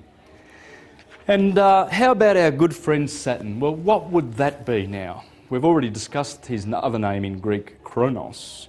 What does Chronos mean? Time. Well, the Japanese do means time. Time, door, and dirt. You see, guys, when you start looking for these things, you will find them. The science is there. What I'm trying to do, well, not trying, I am doing, is syncretizing it all. Okay? In honour of Pico and Giordano Bruno. Okay? That's the book that got him burnt at the cross on the 17th of April, 1600. That book. The Expulsion of the Triumphant Beast. And he is saying, he died because he's saying in there, we've got to go back to Hermes. The world must return to Hermes to be saved, to bring back sanity, because religion ain't working. It doesn't work. It binds people and makes them fools and slaves. And this liberates. The Hermetic revolution was the Renaissance. It was based on pure Hermeticism. The founding of the Republic of the United States of America was pure Hermes. And I'm going to read to you from Thomas Paine. He's the guy who got the revolution going, by the way. Thomas Paine. You've got to read this guy. It's all about Hermes. All of it. Okay, I'm going to read from here. Thomas Jefferson, all those guys, they were Hermetists. And the Republic, which frees, is Hermes. What do you make of the suggestion that a certain proportion of them were Freemasons, and what association did Freemasonry have with Zionism all the way back then? Yeah, look, Masons, like everyone else, have been co-opted and invaded and overtaken by the Vatican and all its good little soldiers. Has many foot soldiers. The Jesuits, the Bilderbergers, the Trilateralists, the Council on Foreign Relations, any buffoon like a Henry Kissinger or a Zbigniew Brzezinski, these imbeciles who will sell their mothers for, you know, a pocket full of pennies. Traitors to mankind. But the Vatican runs all of that. It has gone around all around the earth, co-opting movements and changing the nature of them. You know, the Green Movement, for instance, it might start with genuine grassroots principles, and then all of a sudden someone comes knocking on the door and says, hey, we've got $1 million for you, would you like that? Oh yeah, well, there you go, there it is, but just sign here on the dotted line, and just what we're going to do is we're going to have one of our, we're just going to have someone to sit on your board for you, you know, and you know, help you make good decisions about how to spend that money in the future. And that'll be a Vatican agent. It's all the Vatican, it's all Rome. The elites run Rome. It's the biggest corporation in the world, and it hates this Hermetic wisdom. It has been persecuting it for 2,000 years, okay? Since the days of Hypatia and Theodosius in Rome, who said, just burn them all, burn them, kill them. They went around and pillaged and destroyed all of the universities and temples that were bequeathed to us by the Hermetists. In Alexandria, there was the Temple of Serapis, and they went down and they pulled down Serapis and they burned him to the ground, and they destroyed the library in Alexandria. And there was hundreds of years, or in fact it hasn't stopped. Only 500 years ago they destroyed all the Mayan codexes. Only 4 survived, the Popol Vuh. And you know, this is what they do. They go around destroying evidence that this existed. It existed, and it's coming back, and it will destroy all the fictions. This is here to come, to stay forever. We'll never forget this again. It's coming back. This is Hermes, guys, and rejoice that it's coming back. Have a look at Libra, the point of equilibrium, isn't it? Libra, those scales, those beautiful scales.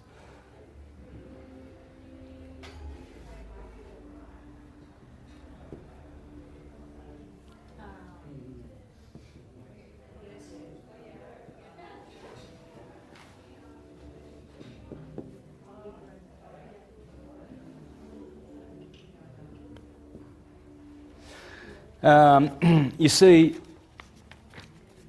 once you understand this science, you understand what's going on.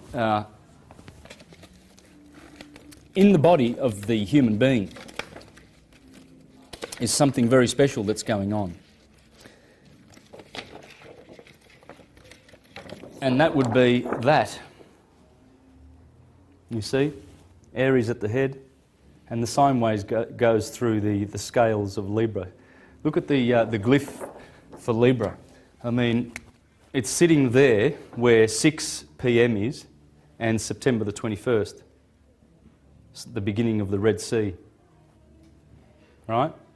So in both of those two cycles, it stands for that. What would that be? That's the glyph. Does that look like a sunset to you? Or a sun passing through the equinox, the equator? Yes, it is. And opposite there is where the Japanese have their car brand Nissan. Nissan means March. And you see the symbol for Nissan? It's got the sun going through the equator.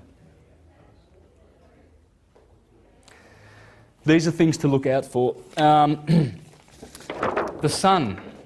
The sun dominates everything. It's all about the sun.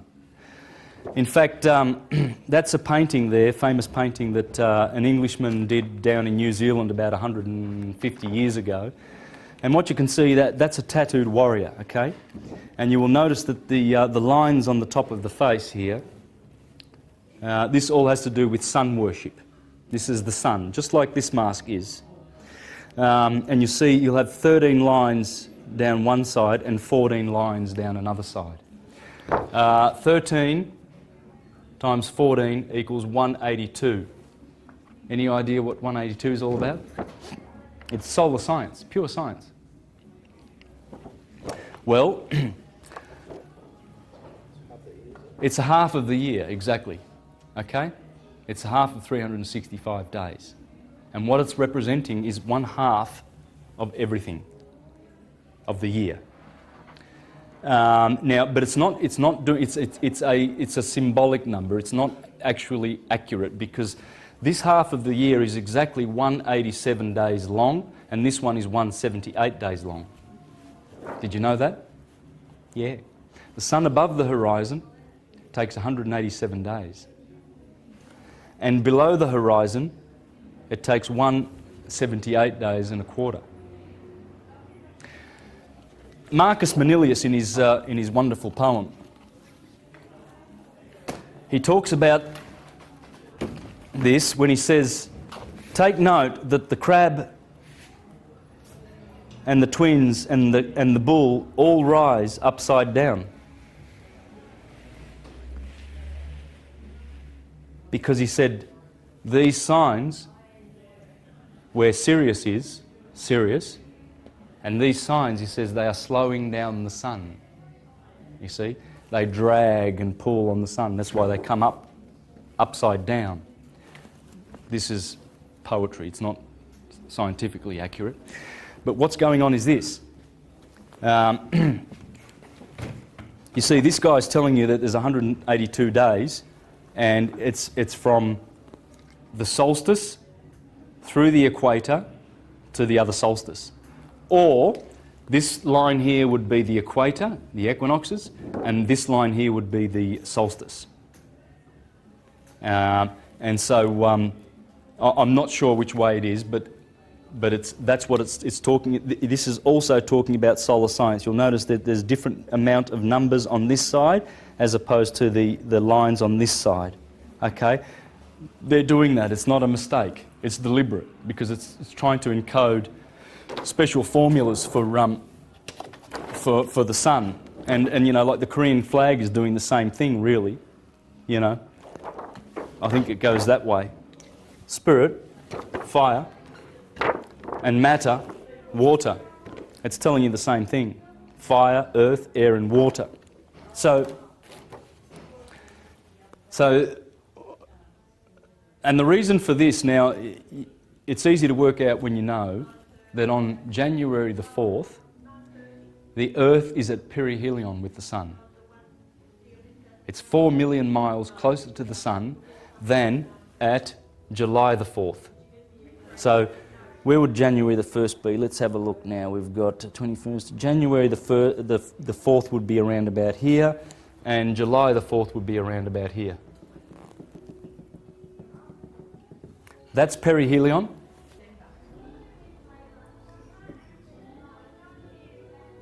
Helion is the Sun. So it's basically, it's perigee. Perigee. So let's, in our elliptical orbit, if there's the Sun, our Earth will be like, in its orbit, it will be like here, closer to the Sun, 4 million miles, by the way, and it has nothing to do with summer or winter.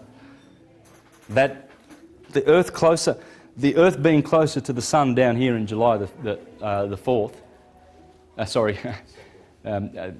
January the 4th, perihelion, that has got nothing to do with the temperature. Nothing at all. That's the tilt. Okay? So this is perihelion, and this is aphelion. Aphelion is here. July the 4th.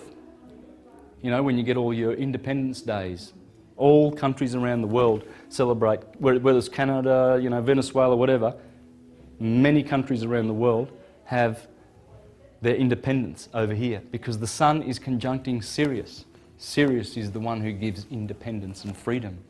She is the Statue of Liberty. It's Sirius, the mother of the system.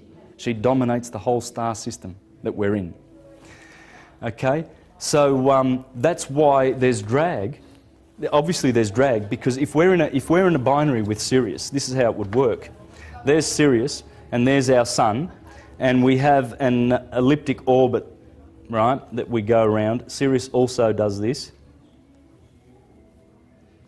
like that. So there's our Sun, and our Earth is going around anti-clockwise like that in its orbit. And so this would be, here would be perihelion. And here, so here the Sun would be in Capricorn, and here the Sun would be in Cancer. So you see what's happening is because these two stars are flying towards each other, and by the way, Sirius is hurtling towards us at 12 miles a second. She's flying towards us, man. And with that Sirius B going around it. And every time Sirius B goes around, there's havoc on the Earth. Havoc. And she's hurtling towards us. So her speed coming, she's blue shifted now because for 12,000 years, Sirius has been observed to be red, right? When she turned the corner and they're hurtling towards each other, what's happening now is the Sun is being pulled up, and of course it leaves all this drag, which is this drag here. Right? Because when the Sun is in Sirius, when the Sun is heading towards Sirius, and it's in that sign, it's being pulled up. That's the drag. But that is also explained by the vortex solar system. Okay. Now in 5 minutes we're going to have a break, so get a coffee and walk around a bit. But I've got some juicy stuff in the next 2 hours. Some really good stuff. I'm going to spend a lot of time on the diet of the philosophers, okay, and stuff like that. And I want to try and go through a whole bunch of quotes and stuff from various books and sources that establish this as a science. What do you think of that? Now, I'm just going to read something really delicious from this book, Alvin Boyd Kuhn, and it's called The Tree of Knowledge. Just magnificent. Explaining how our descent into matter and the experiences we acquire with this fleshly body, with conditioned consciousness, Because you see, as we descend through those rings of those planets, we get conditions placed upon us. And they are heavy cloaks, heavy garments that the planets bestow on us. And in effect, they are handicaps, really, obstructions that we have to surmount. So, but in our ascent, this is a beautiful little illustration that Alvin Boyd Kuhn makes to help one appreciate what's going on. He says, we can conceive the dramatist as desiring to veil the open sense by a playful ruse. Well, he's talking about this drama, this story of us coming down. He says, much as a rich and indulgent father, head of a great business concern, would offer his son full participation in the enterprise, yet at the start of the son's serious career, he would say to him, you are to be one of us in the management, but lest you try to take hold of your prerogatives before you have mastered all the details of the business, to know the right from the wrong course of procedure, I must send you out into the factory to learn it all from the bottom up. Yeah, sweep some floors, boy. And then when you learn all the, the mechanisms and, all the procedures, then you'll be fit to sit in my seat one day. So this sums up almost incontestably the gist of the logic of the situation. Let the argumentative chips fall away where they may, and it does bring out rational light when all previous exegesis has left the matter shrouded in Stygian darkness. It may be the final basis of all sanity in our religious psychology to understand that even God cannot give unto his children, beloved children, the bliss and blessedness of divine life without imposing on them the ineluctable condition that they earn the right to it by developing the capability for it in the time-tempting mill of evolution. Well said. Alvin Boyd Kuhn. Anything you read of Alvin Boyd Kuhn, and this is a must. Okay? Who is this King of Glory? Because he has exposed all of these dramas in here and how Jesus is the Son, S-U-N, of God in the skies. But what it means to us is consciousness. It's also referring to consciousness. It's also referring to our heart chakra. It's also talking about electricity. L. You see, why do you think the light and electricity was called electricity with an E-L? L. That's one of the Elohim. Well, because that's where it comes from. Electricity comes from L. So now just a few other little interesting points. He's got such exquisite language that I just have to read some more of his.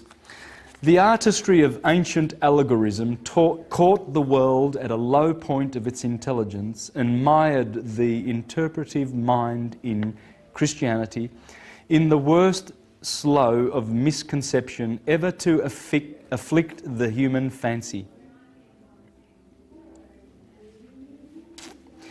Our dullness of comprehension and blank stupidity in handling our great heritage of ancient mythicism have marred and scarred the face of history. Absolutely true. Bizarre and almost ridiculous as it sounds in the ears of modern people, it can be said truly that philosophy is and must ever be man's true saviour. Yeah, so Manly P. Hall, the pineal gland. What does he have to say about the pineal gland? Well, the gland itself is not the third eye, but only the reflection of that organ, its counterpart or symbol in the material constitution. It is a relic bearing witness to an ancient faculty, and because it has endured through these eras of spiritual obscuration, promises the ultimate restoration of the function to which it bears witness. The true power of the gland is in its spiritual counterpart, even as the whole strength of man abides in his visible nature. The true third eye cannot be seen by the ordinary vision, but is visible to the clairvoyant as a vibrant spectromatic aura surrounding the outer body of the gland and pulsating with an electric light. The first Sephirah, Kether, everything I've just showed you, this is what syncretism's all about. There's the Kabbalah, there's all the tarot cards, there's the 22 paths of the 22 letters of the Hebrew alphabet, all the alphabets. Here are the planets, there's Mercury, there's Mars, here is the zodiac, Aries in the head, the fire, Taurus in the throat, the earth, Gemini air, Cancer water. This is the whole system. Here's the Eastern chakra systems, you see, and how they correspond with the Jewish. So this one here gets 2. There's 2. And this one here, the blue chakra, the throat chakra. And this one. You see, this is supposed to be the pineal gland. And this is supposed to be the two hemispheres of the brain. You see, and in this system there's Kether. And what he's saying here is Kether, the crown, signified the pineal gland. And that the next two Sephiroth, Chokhmah and Binah, one placed on either side of it, were the 2 lobes of the cerebrum. Marsilio Ficino was the guy who translated the Hermetica, and basically the guy who spoke about the Prisca theologia and reminded the world of the ancient teachings of Hermes. And he spoke a lot about the sun and the planets and how they work. Right? So I'm just going to read a little bit from this book. The first book of the Hermetic opus contains a story with familiar Gnostic themes. Pymander, the divine mind, of course, this is Marsilio, he translated the Pymander. Pymander is the mind, the 12, that's the mind over matter. See, mind is 12, matter is 7, okay? So he was the first one to translate it, so he should be able to talk about it. Appears to Hermes, and so divine mind appears to Hermes and describes the origin of nature. God brought forth a demiurge, he relates, a god of fire and breath,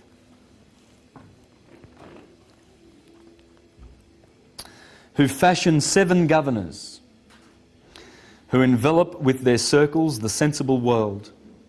All of the lower world depends upon the 7 governors. Then the Father God created a man in his own image, a man so beautiful that God fell in love with him. He allowed the man to enter the sphere of the demiurge and there to behold the 7 governors. Obviously the pattern of mankind comes from here. That's what it's talking about. But he allowed that pattern to be introduced into this solar system. Okay? Because that's where the creation happens. The creation did not happen here on this earth as literalist evolutionists teach, Darwinians, or as the theocratic types will teach you. Oh, God made Adam from the dust, literally, and Eve from the rib. You know, it's literal to them because they cannot see the 3 dimensions that are coming up out of this. They can't see those hidden pictures because they're not looking and they don't care to look. They want someone else to tickle their ears in church. Oh yes, priest type. You know, who cares what you do in your private time? Probably, you know, with little boys. They don't care about that. And they offer no protection to their children when they bring them to church because there is no protection for children in any of the Christian corporate churches because they don't deal with pedophiles in, you know, with justice and out there and the law and the police and everything. No, it's all in-house. We take care of this in-house because we don't want Jehovah's name to be spoiled. Poor Jehovah. And of course God is concerned about that, isn't he? Oh, don't you dob Brother Smith in because he's just raped 6 boys in the congregation. Don't you do that. I've got a name to protect up here, please. This is how they think and they love it. I've seen it. I was a Jehovah's Witness for 22 years and I saw how they treated pedophiles. Just like that. Just as I have said. It's disgraceful. It's murderous. They are murderers. This This is what frees. Then the Father God created a man in his own image, a man so beautiful that God fell in love with him. He allowed the man to enter the sphere of the demiurge. That's Kronos, the demiurge. He's the boss of the demiurge, Saturn. And there to behold the 7 governors. They too fell in love with him and gave him part of their rule. Finally, the man broke through the circles of the governors to know the power of God himself. And that's what we're doing today. We're learning how to break through the circles of the governors to get to God himself, which is who? None other than you. Because there ain't no God out there but you. It's all us. It's all one. One consciousness. And that's what these guys knew. And they were trying to save us from the division of all the 30,000 Christian denominations that have separated us. Methodist on one corner and Presbyterian. And they all say, oh, it's good to have the churches in our community because it brings unity into the community and it brings cohesiveness and all sorts of Christian values. Really? No. The opposite. They are very perverse and divisive. And we'll never get any of this. Never. Until the churches are gone and religion and spirituality returns.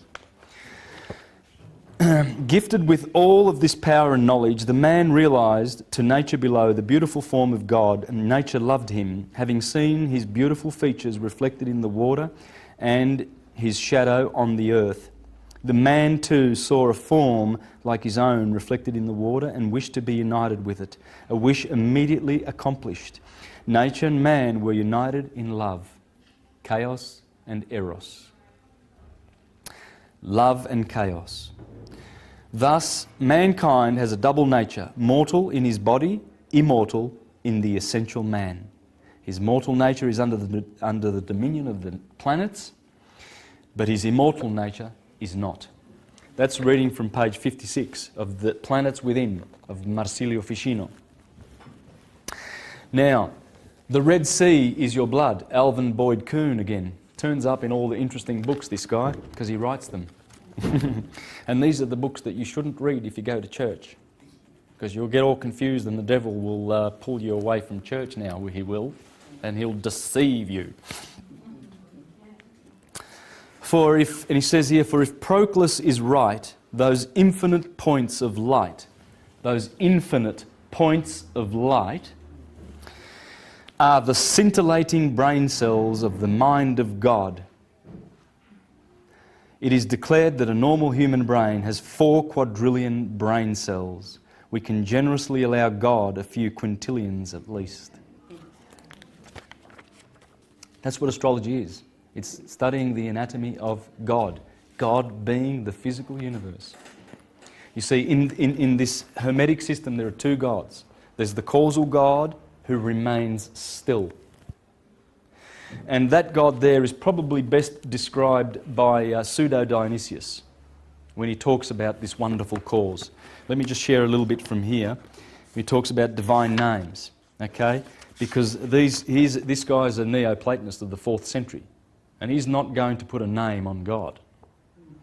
You know, the Hindus call it Anama, with the privative A in front of Nama. Nama means name. Anama means no name. You don't name this dude. You don't name it. There's no name. If you can name it, it's not him. It's not it. It's something else, and you're fooled. Okay, so this is what they say. This is why we must not dare to resort to words or conceptions concerning that hidden divinity which transcends being, apart from what the sacred scriptures have divinely revealed. For if we may trust the superlative wisdom and truth of Scripture, the things of God are revealed in each mind in proportion to its capacities. And the divine goodness is such that, out of concern for our salvation, it deals out the immeasurable and infinite in limited measures. Just as the senses can neither grasp nor perceive the things of the mind, just as representation and shape cannot take in the simple and the shapeless, just as corporal form cannot lay hold of the intangible and incorporeal. By the same standard, the truth of truth, beings are surpassed by the infinity beyond being, intelligences by that oneness which is beyond intelligence, Indeed, the inscrutable one is out of the reach of every rational process. I can go on. I mean, the divine names is full. This is the kind of divine enlightenment into which we have been initiated by the hidden tradition of our inspired teachers, a tradition at one with Scripture. So this does not conflict with anything in the Bible. It's just that the people who are interpreting it think that it has got nothing to do with each other because they don't understand it. You see? And he's saying divine mind gave it to us. I mean, I read this in my first presentation on astrology from Firmicus Maternus, saying how divine mind through Mercurius, Hermes Trismegistus, gave us the secrets through careful observation. Many, many years of observing the stars and what they do. So he says, as long as religions cling to the lower rungs of the scale of interpretation of their scriptures, there will be endless points of difference between them. If they will lift the sense to the upper third and fourth levels, the apparent outer grounds of difference will dissolve in the unity and harmony of a lofty conceptual enlightenment. Here's another great one, Manly P. Hall, the occult anatomy of man, in which here he explains that the Holy Land is the body. And he exposes all of these from the Scriptures. I'll just give you some examples. The sacred river is the spinal canal, which has its source among the peaks of the mountains. The holy men in their retreats represent the spiritual sight of the human brain, and there are 7 sleepers of the Quran who must remain in the darkness of their caves until the spirit fire vitalizes them.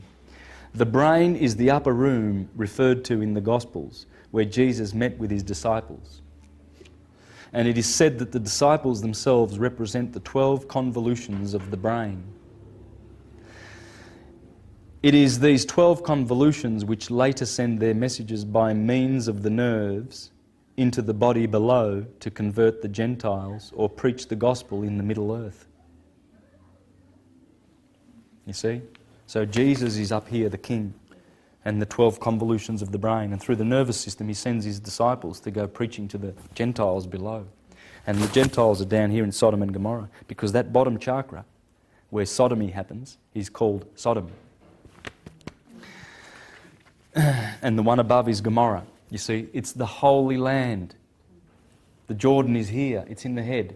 And the Jordan starts from the feet of Aquarius. You see, Aquarius is pouring down, and he starts that river flowing, the Eridanus, and the Eridanus goes all the way to here, to the Pleiades. The 7 sisters. Who are the 7 sisters? They're everywhere. Those 7 just appear everywhere in our culture. Subaru, the Pleiades. It's the pineal gland, right? There it is.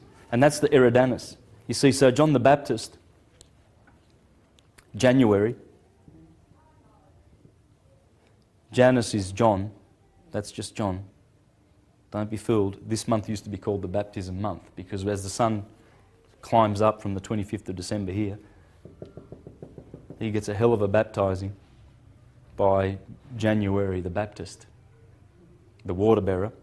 And he says, look, the Lamb of God who takes away the sin of the world. And he baptizes him in the Jordan. That's the Eridanus. There's a lot of this stuff in here. Okay, I'm not going to be able to dwell much on this, but Pythagoras taught on the internet, or you can go to the Theosophical Society on Russell Street. They have a lot of this Manly P. Hall stuff, and most of these guys, you can order it through them.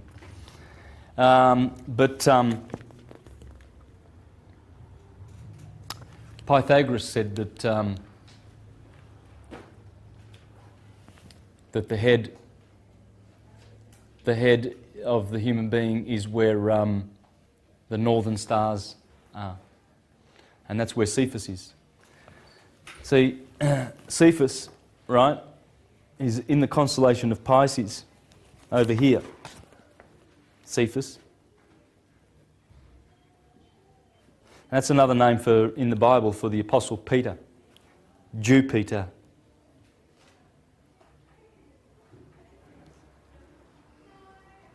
Jupiter.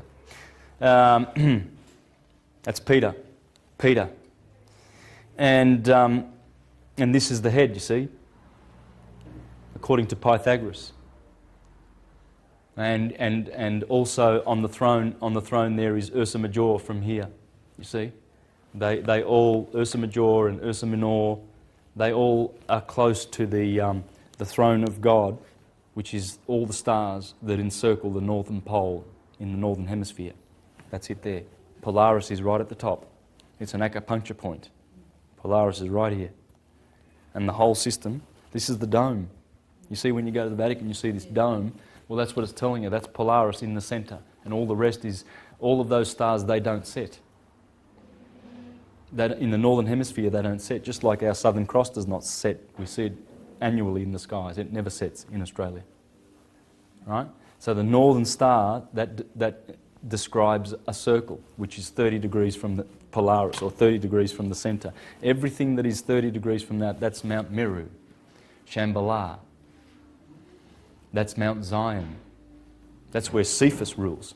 Cephas has his foot on Polaris.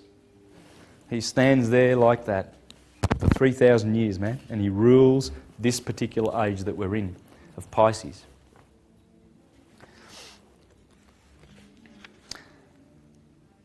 So the spirit not only leaves, but also enters the body through the crown of the head, probably giving rise to the story of Santa Claus and his chimney. Chimney. That's the one with the mushroom. Yeah, the Amanita muscaria mushroom. Yeah, Santa Claus is always red, white and black, just like that little mushroom. Yeah, because that's what it's all about. Because what does the Amanita muscaria mushroom do? Well, it causes you to have an out-of-body experience. And if you can have an out-of-body experience, what does that mean? That means that you're not your body.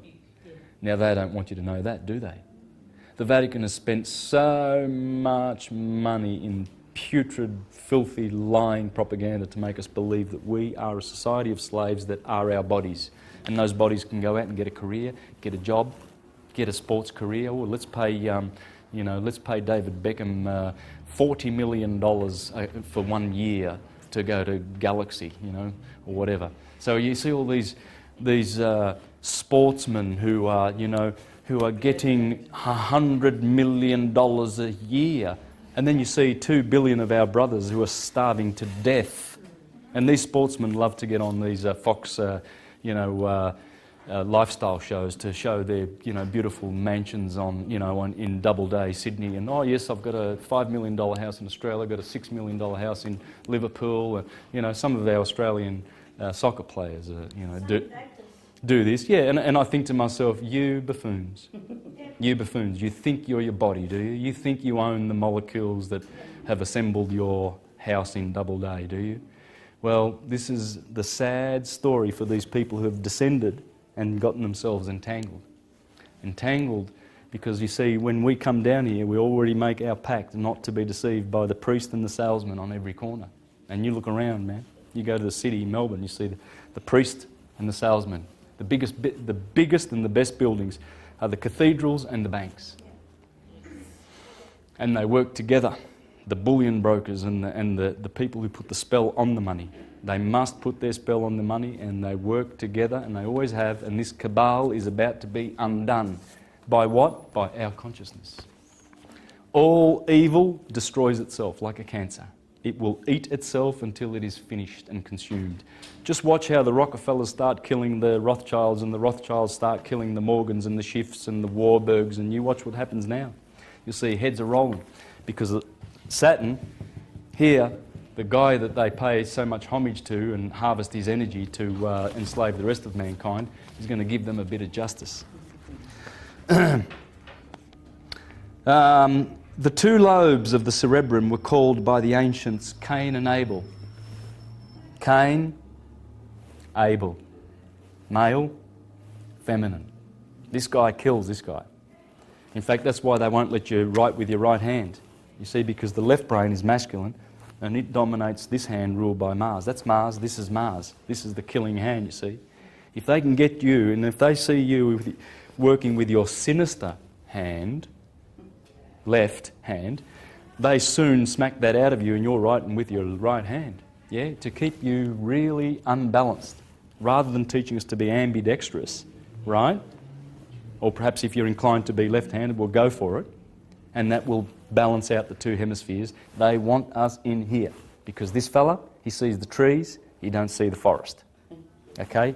They need the feminine side to do that. And have much to do with the legend of the curse of Cain, which is literally the curse of unbalance. You see, this is the unbalance is happening here, where Orion, that's Cain, is killing the bull, Abel. Abel is a bull, Abel, El. And that's what's happening here. The two hemispheres are here in the brain. The human brain is here, you see, and Cain, Orion, is killing the bull, his brother.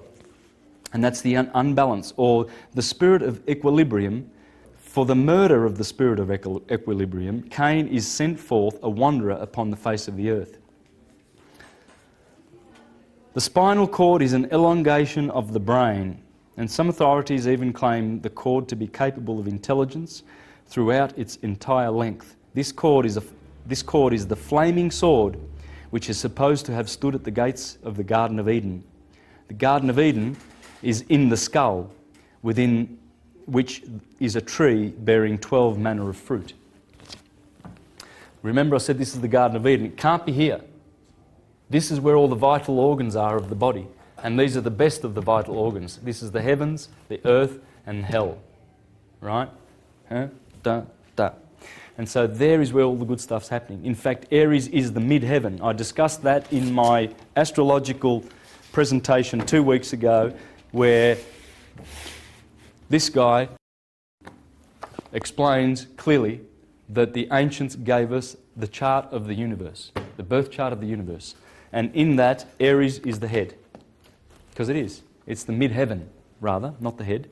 Aries is the mid-heaven. See, in astrology, the mid-heaven is when the sun climbs to that point. And in your chart, it deals with the 10th house. And that's Capricorn. And because Capricorn is where Saturn is.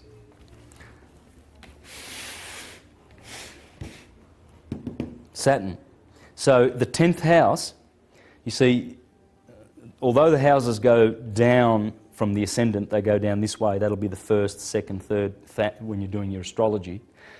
To understand the meaning of the house and what it stands for, you have to go this way. So if Aries is the first house, which is to do with your life and you, Taurus is the second house, which has to do with material abundance and wealth because of Venus, etc. This one has to do with short trips and brothers. This has to do with family. Yeah, this has to do with pleasure. This has to do with illnesses, the house of death, etc. When you get to this guy, that's your mid-heaven. Because when the sun, remember Hercules climbing up to the pillars of Gemini, and he finally gets up there and he slams down those pillars because he's conquered the holy mountain. Well, that's where you get your honours, and it happens in Capricorn, where Saturn is. Because Saturn's the old man who does 30-year orbit. No one does a 30-year orbit. Jupiter's 12, Mars is 2, trumps them all. So he stands, he's old man Kronos, you know, and he stands there and he's waiting for the honours. That's why I always look at your 10th house in astrology and see what planet is there and what goods are there for you to see, you know, how you will be honoured spiritually, not necessarily by the world. You don't need to worry about that. You know, you don't have to get an Academy Award or anything like that, because that's, you need to sell your soul to get to that level. Most people, trust me, 99% of the actors have sold their souls to get to the top there. And one clear evidence of that is they're totally silent about the fact that they've been manipulated and handled by CIA controllers ever since they entered and sold their souls to Hollywood. They won't tell you that. But there's a few guys getting out there. There's a guy called Randy Quaid, the brother of Dennis Quaid, who revealed a couple of months ago about the Star Whacker Club that exists in Hollywood. There's a certain bank or certain banks that go around whacking guys like Heath Ledger, Michael Jackson to get at their estates, you see. And this bank went on record, well, at least Randy Quaid said, you can see this on the internet, on YouTube, he said, there's a bank that told me that said, we prefer dead actors, they don't get in the way. What do you think happened to Marilyn Monroe and Elvis Presley and Rudolph Valentino and James Dean, etc.? People. These guys, there's some smart lawyers that have placed themselves in Hollywood and they are there to bring you to fame and glory and then kill you and take your money. That's what they did to Michael Jackson. It was a whack job. Simple as that. There's plenty of proof. But the reason I'm going into that, on down that tangent, is the fact that this is the knowledge that will bring us back to sanity. And this is the one that they are scared of the most. This is the great heresy that has been persecuted for thousands of years. Because this is empowerment. This is unity consciousness. This teaches you how to think. Whereas Rome has taught us what to think, because she likes to divide and conquer. And let who shall be deceived, let him be deceived. We're here to administer the affairs of God. Because that's what they do. The Vatican administers all of the affairs of God in our courts. When you get a written summons, that's coming from a scriva notary. A scriva notary, right? Jesus, in the Gospels, condemns 5 classes of people, right? Unless you're aware of it. He's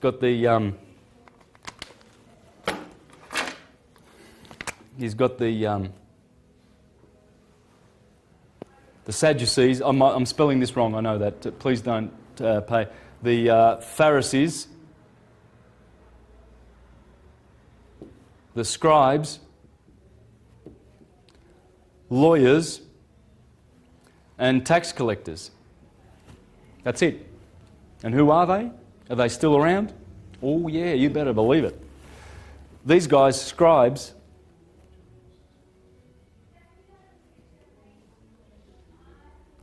scriva, that's a V, by the way. Sorry about my bad writing. Scriva notary. Notaries. That's a writer of indulgences. I've exposed this in other videos of mine. You see, the scribes, that's why he doesn't like the scribes. The Pharisees, these are people that, you know, like your priests and your money changers.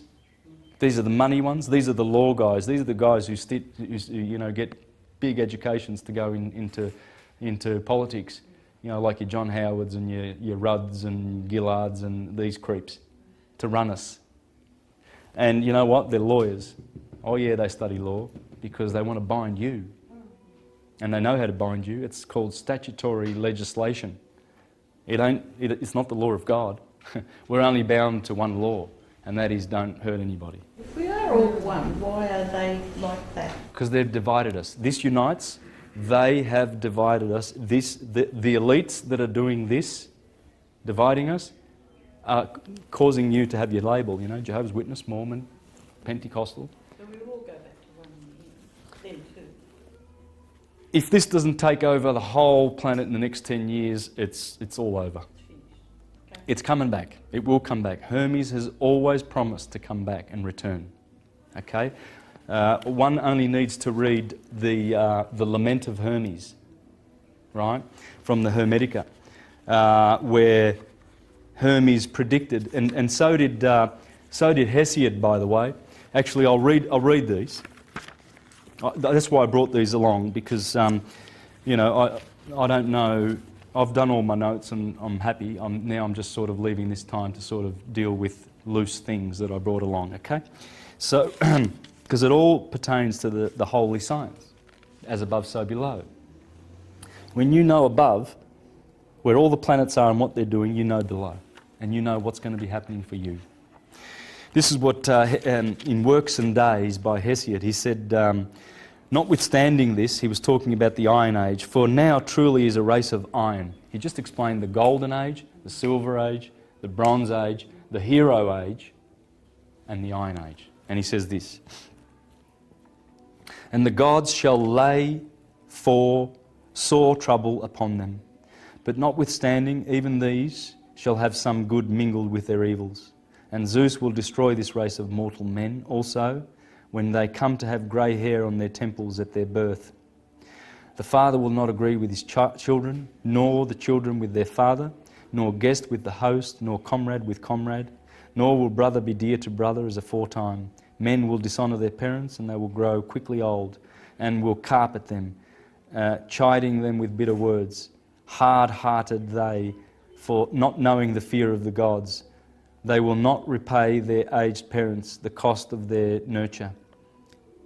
For might shall be their right, and one man shall sack another's city. There will be no favour for the man who keeps his oath, or for the evildoer and the violent dealing.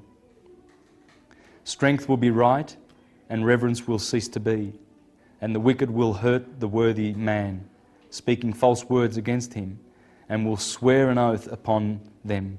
Envy, foul mouth, delighting in evil, and scowling face will go along with wretched men, one and all." So there's no hope for the Iron Age. Hesiod said that. In the Bible, 1 Timothy chapter 3, it says, "For in the last days there shall be men lovers of violence and greedy and slanderous and etc., etc." Hermes did that. Now, of course, this is the original. This is the original. And in the Lament of Hermes, he says, "No one, I see times to come, no one will pursue philosophy with single-mindedness and purity of heart. Those with a grudging and ungenerous temperament will try to prevent men discovering the priceless gift of immortality. Philosophy will become confused, making it hard to comprehend. It will be corrupted by spurious speculation." This is long. This is a long prophecy. But Hermes foresaw because he knew the cycle. He knew that the golden age that Saturn bequeathed to Jupiter, and then Mars and then Venus and all these planets have taken over, and respectively we've been in Jupiter for 2,000 years. Jupiter's now giving back the reins to Saturn. Before that was Mars. There was a lot of wars going on in that time. And then Taurus, there was a lot of, bull worship and Mithra and slaying of bulls, and the Hindus with their, reverence for the bull, etc. The Egyptians for Hathor. It comes from the age. You see, you always honour the sign that the sun is in. For instance, during the year, you get to, this is what they call Lent, the days of Lent, 40 days. Well, they eat fish, don't they? Because of Pisces, right? And then you eat lamb, and then you eat beef.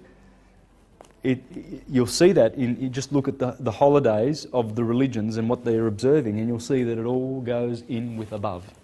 Everything above dictates what happens below. Everything. Egypt is an image of the heavens, and the whole cosmos dwells there. In this its sanctuary, but the gods will desert the earth and return to heaven, abandoning this land that was once the home of spirituality. Egypt will be forsaken and desolate, bereft of the presence of the gods. It will be overrun by foreigners who will neglect our sacred ways. This holy land of temples and shrines will be filled with corpses and funerals. The sacred Nile will be swollen with blood, and her waters will rise, utterly fouled with gore. But I foresee that in times to come, clever intellectuals will mislead the minds of men, turning them away from pure philosophy. It will be taught that our sacred devotion was ineffectual, and the heartfelt piety and assiduous service with which we Egyptians honour Atum was a waste without reward. Egypt will be widowed. Every sacred voice will be silenced. Darkness will be preferred to light. No eyes will rise to heaven. The pure will be thought insane, and the impure will be honoured as wise. The madman will be believed brave, and the wicked, look at it, like George Bush, turns up, in Iraq with a military uniform and hops off the helicopter, and all these idiots who watch Fox and all those buffoons, Glenn Beck and all those idiots on there spewing forth their vomitous lies, and they think, oh, George Bush is a hero, he's a hero. Well, Egypt's just telling us they're buffoons. The buffoons are the ones that are called heroes. And the heroes, we put them in mental asylums like Ezra Pound.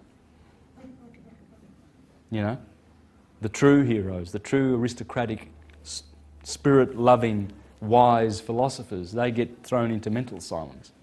That's what it's saying. Knowledge of the immortal soul will be laughed at and denied. No reverent words worthy of heaven will be heard or believed. Nothing will remain of your religion but an empty tale, which even your own children will not believe. Nothing will be left to tell of your wisdom but old graven stones, etc., etc. So you see, Hesiod said it, Homer said it, the Bible says it. It's the Dark Ages. It's simple as that. These are the Dark Ages. Iron, there's 2,000 years of iron and a lot of bronze here. We've had basically 5,000 years of the time of Amun, 5,000 years of the time of Amun, which means hidden, according to Stephen Miller. You see? And according to Stephen Miller, he says that Akhenaten, who was around about here, tried to bring back the age of Aten, which was here. This was the age of Aten over here, going back here. Aten, and this is Amun. 5,000 years of darkness, according to the Egyptians, the indigenous wisdom keepers. Now, the philosophers also spoke much about what we need to do in our thoughts, our speaking, our actions. For instance, Epictetus and Seneca, first century philosophers. Marcus Aurelius based a lot of his wisdom on Epictetus's writing. And by the way, these are the two philosophers that most people suspect in history that Christian principles were based on, these guys. Seneca was Nero's philosopher and Epictetus was a contemporary. And there are scholars out there who swear black and blue that these are the two guys, because when you read Epictetus or Seneca and you will find principles that leave this book for dead. Absolutely exquisite Roman and Grecian philosophy. It's exquisite because it comes from a higher school, comes from a higher consciousness. They remembered the ancients. And if you think they weren't that smart, well, you need to go for a walk down to Egypt and see all the beautiful optical machinery, the machinery with which they put grooves in those granite rocks and polish those rocks. And you can see clearly there's abundant evidence, especially in Carmen Butler's DVD, The Pyramid Code, that they used high-tech machines.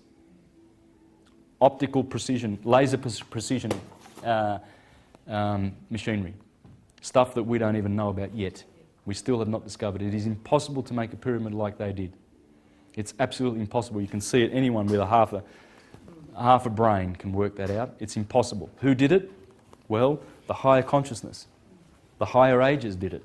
And these guys remembered it. I mean, anything you read, I don't know where to start, but this one of Seneca is on anger, mercy, and revenge, and how he explains, not in a hard and allegorical and confused manner that the Bible does, but in a clear manner, how we can overcome anger, and how we can, improve our spirituality. I mean, I'd love to share something, but I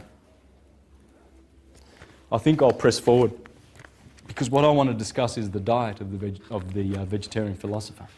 Okay? And this is important because remember the word animal, it has to do with, the eating of flesh, according to the philosopher, has to do with the shedding of blood. And that's soul, animal. Whereas plants, there's no bloodshed. Plato in the Republic urged that the upper classes should abstain from eating meat. Not only a vegetarian diet was the healthiest option, but growing plants also requires less land than producing animal food. Porphyry, in his book,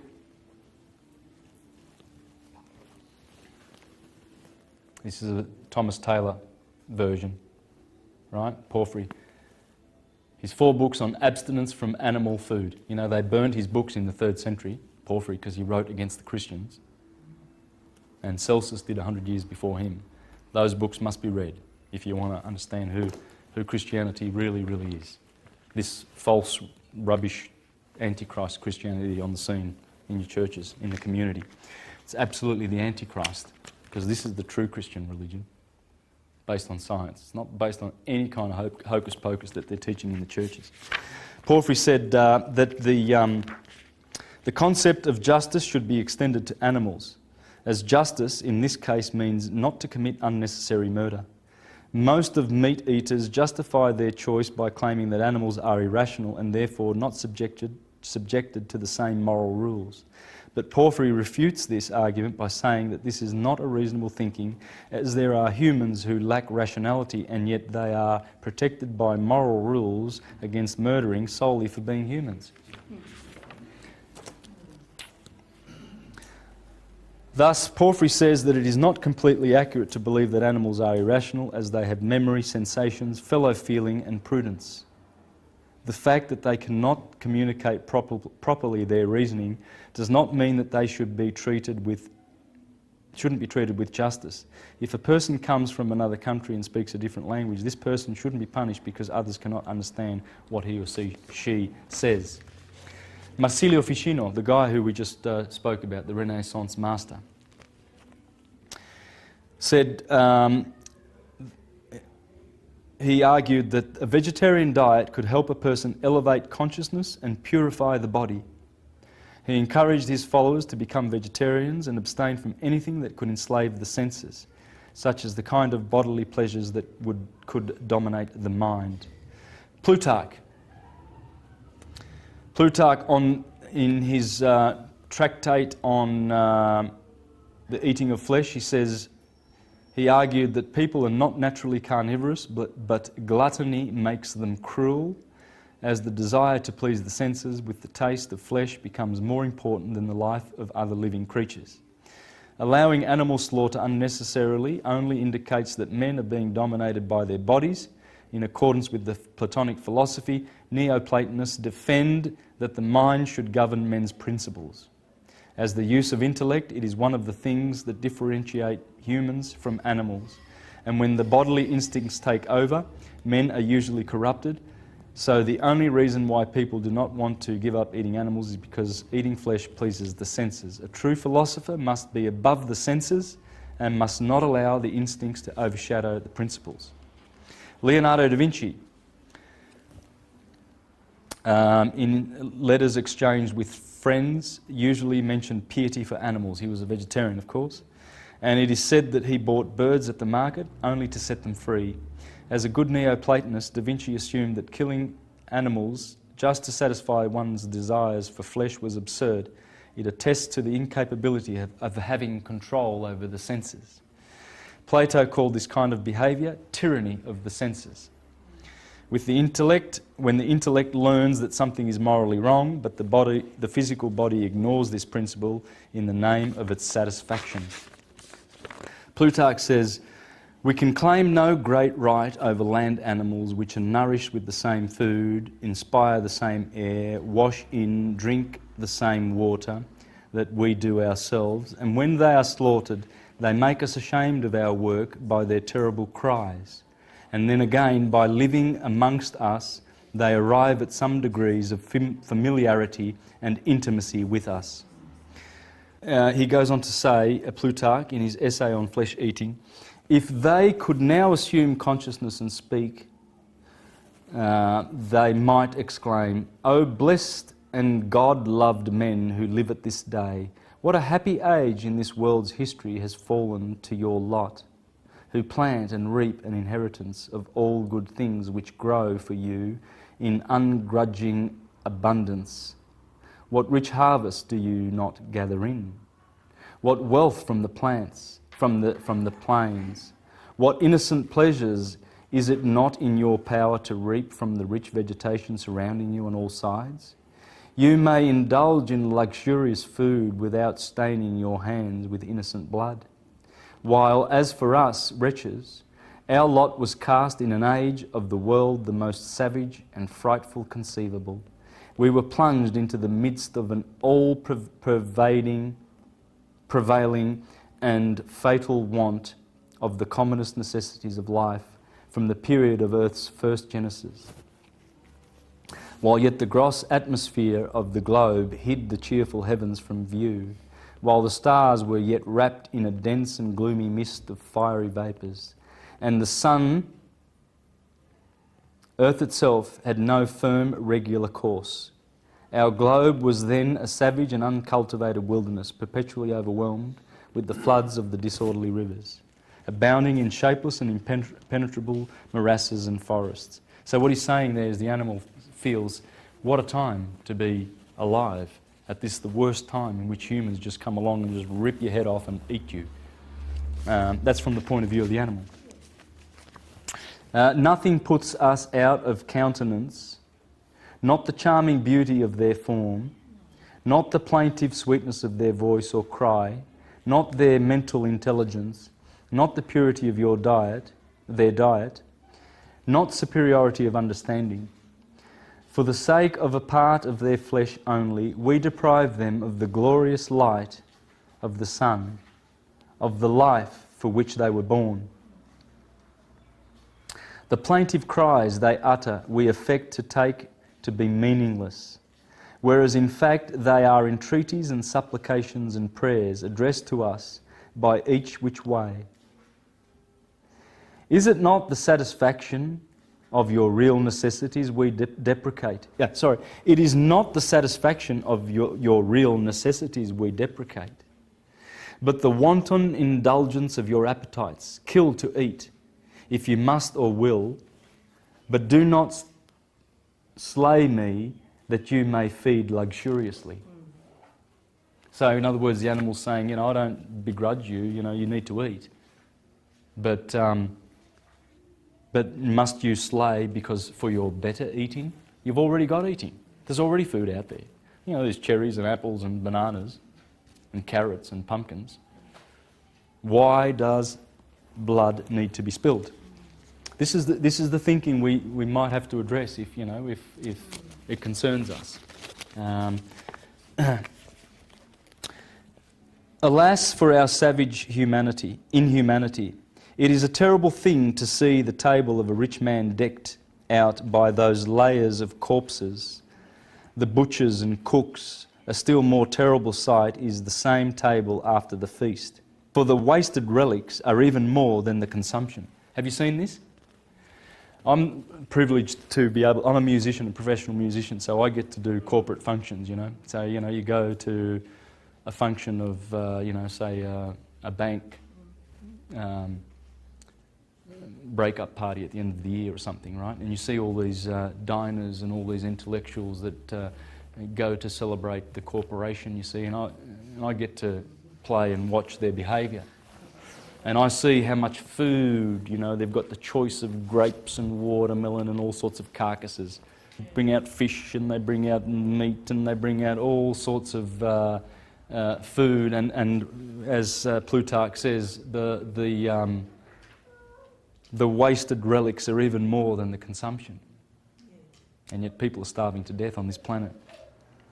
These victims then have given us their lives uselessly, as other times, from the mere niggardliness. The host will grudge to distribute his dishes, and yet he grudged not to deprive innocent beings of their existence. Well, I have taken away the excuse of those who allege that they have the authority and sanction of nature. That man is not by nature carnivorous is proved in the first place by the external frame of his body, seeing that to none of the animals designed for living on flesh has the human body any resemblance. He has no curved beak, no sharp talons, no claws, no pointed teeth, no intense power, or stomach, or heat of blood, which might help him to masticate and digest the gross and tough flesh substance. On the contrary, by the smoothness of his teeth, the small capacity of his mouth, the softness of his tongue, and the sluggishness of his digestive apparatus, nature sternly forbids him to feed on flesh. And that's what Sri Yukteswar says in The Holy Science. There's a chapter there on flesh. And it's absolutely not for human consumption. You know, and it really upsets me when people who take the philosophical stance and try to be teachers, you know, in the truth movement and etc., and who do the opposite, you know, and teach that it's beneficial. And I know that people are doing this, and it just really, really makes me so distraught. It's absolutely not beneficial at all for anything. There's nothing beneficial in eating flesh at all. Not a thing. Nothing. You know, it's toxic.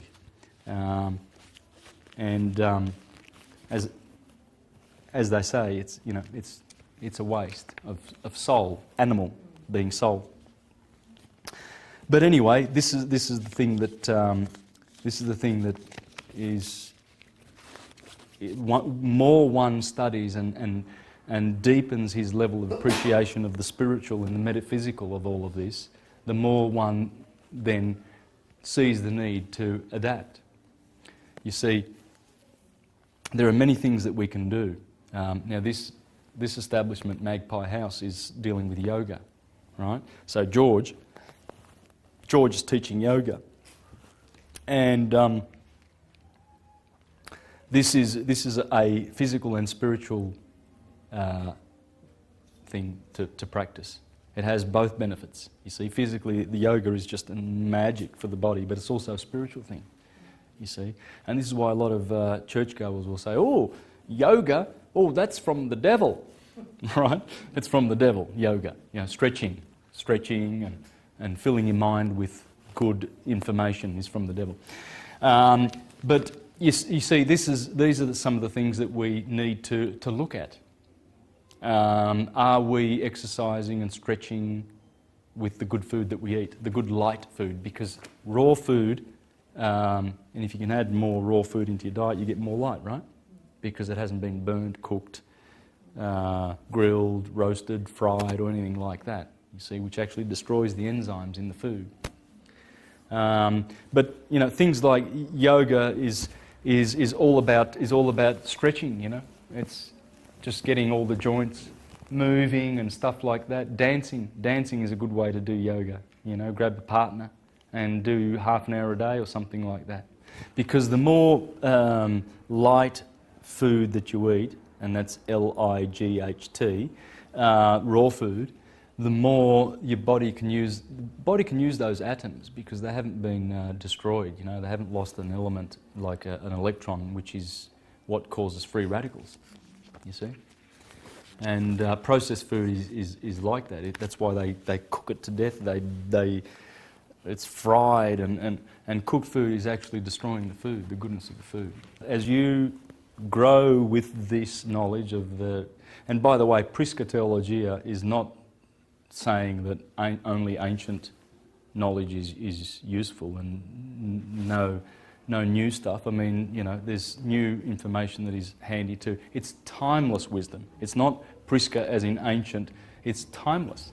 And as you learn this timeless wisdom, then you grow and you see the need to shed things that you discern for yourself that are no good for you anymore. You see, you might need to eat some fish at the moment, and because we've had thousands of years of this meat-eating tradition, we've fallen. You see, the tyranny of the senses. And in some cultures, they eat humans. They've gone one step further and they've gone to cannibalism, right? They're not satisfied with just eating animals. But we fell to that condition. It was not like that in the past. In the past, we did not do this. And I've got proof of that. You know, you've got Ovid in the Metamorphoses 2,000 years ago saying that, please, he's saying to fellow humans, because he was Pythagorean, and they were all, man, every philosopher was a vegetarian, right? So, the great philosophers, that is, all of them. And he says there that, you know, even Empedocles, the Sicilian philosopher, he was around the time of Pythagoras. 100 odd years ago, vegetarians were called Pythagoreans. Yeah, Pythagoreans, yeah. But as we go, we can make these decisions for ourselves, because you know what you need and you are a priest unto yourself. Simple as that. So no one's giving anybody any hard and fast rules, and no one's standing up trying to be the best example. I'm not, certainly not. So don't. I try to tell people just that I'm not there to give real, deep, and specific advice of any way to live. I know yoga's good. I do it.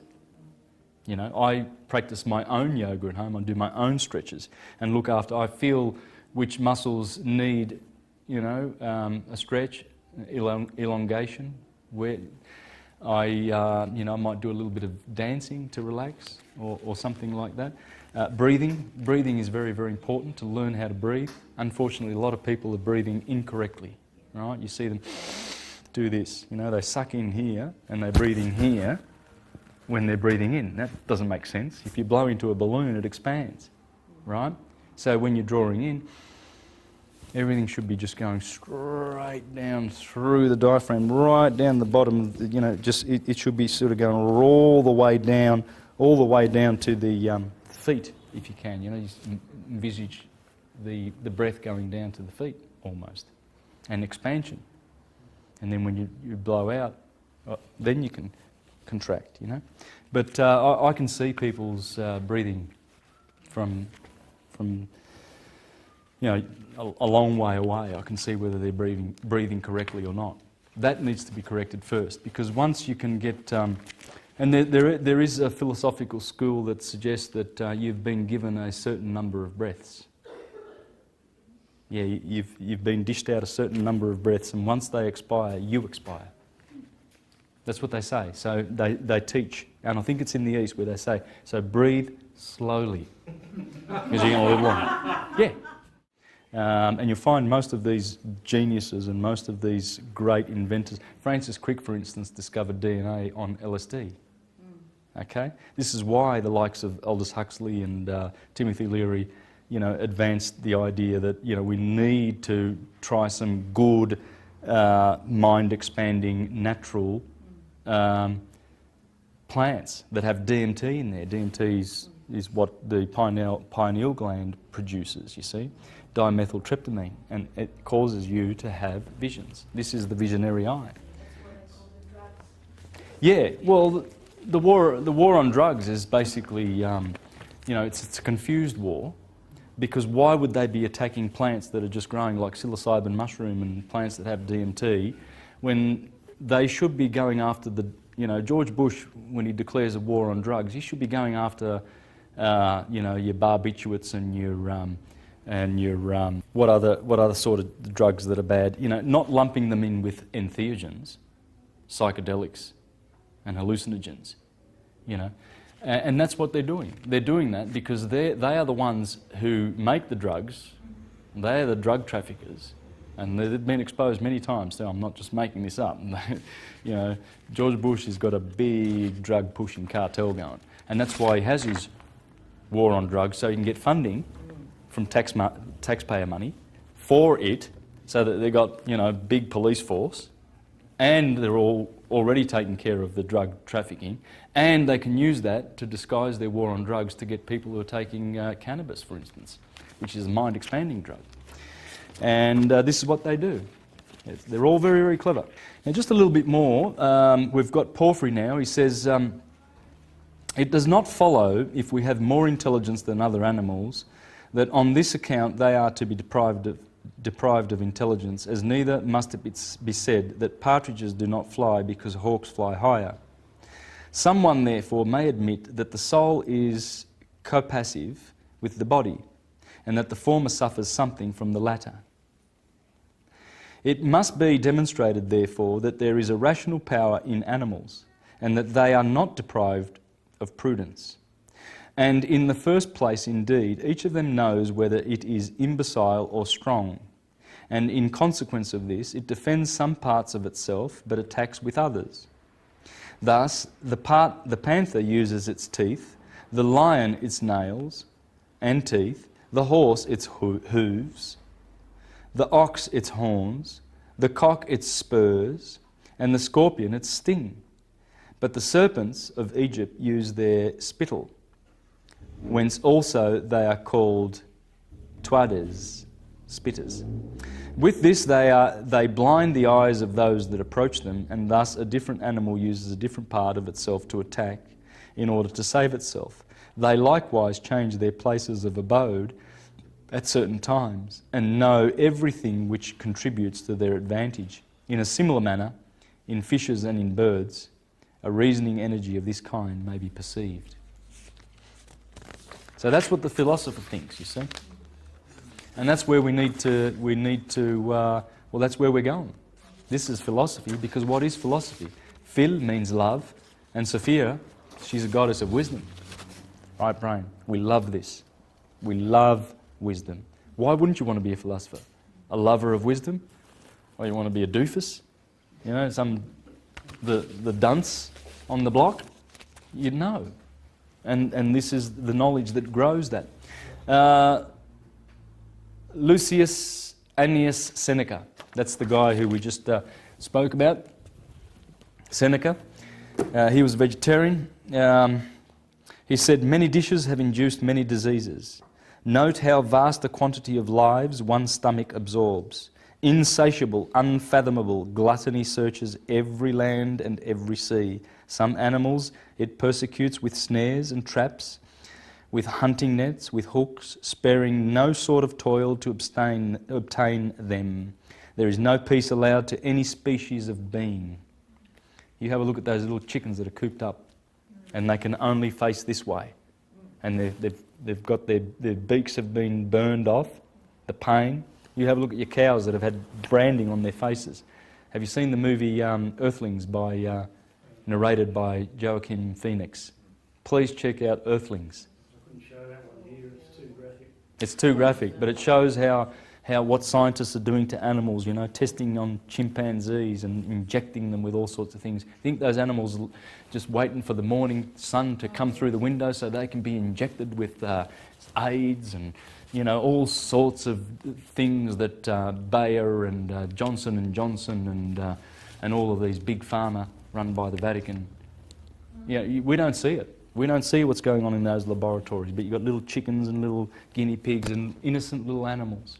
Plotinus, everyone's favourite. He was in the 2nd century, Neoplatonist, student of Harmonius Saccus, I believe. But anyway, this is what he says in his 9th tractate. The intellectual principle, the ideas and the authentic existence. All human beings from birth onward live to the realm of sense more than to the intellectual. Forced of necessity to attend first to the material, some of them elect to abide by that order, and their life throughout make its concerns their first and their last. The sweet and the bitter of sense are their good and evil. They feel they have done all if they live along pursuing the one and barring the doors of the other. And those of them that pretend to reasoning have adopted this as their philosophy.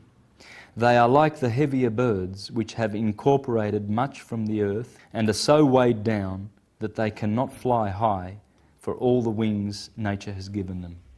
You know that pelican, right? When he grabs a big fish, right, and he tries to get away. He's got too much fish in his mouth, right? He's saying people have, you know, filled their heads with opinions, you know. Oh, and my opinion's right, yours is wrong, and, you know, and I think it should be like this, and it's all heavy with opinion, and they can't fly. Because it says all human beings from birth onward live in the realm of sense. You see, when you trust those 5 senses, you know, what does it feel like? Feels like an elephant. Right, right, but it could be a bear, and it's about to, you know, eat you. You know, you can't trust your senses. You can't trust your sight and your hearing. You know, and that's where this mind, the 6th sense, this is where. Well, I mean, we have to trust our senses, don't we? That's what we've got. That's what the brain.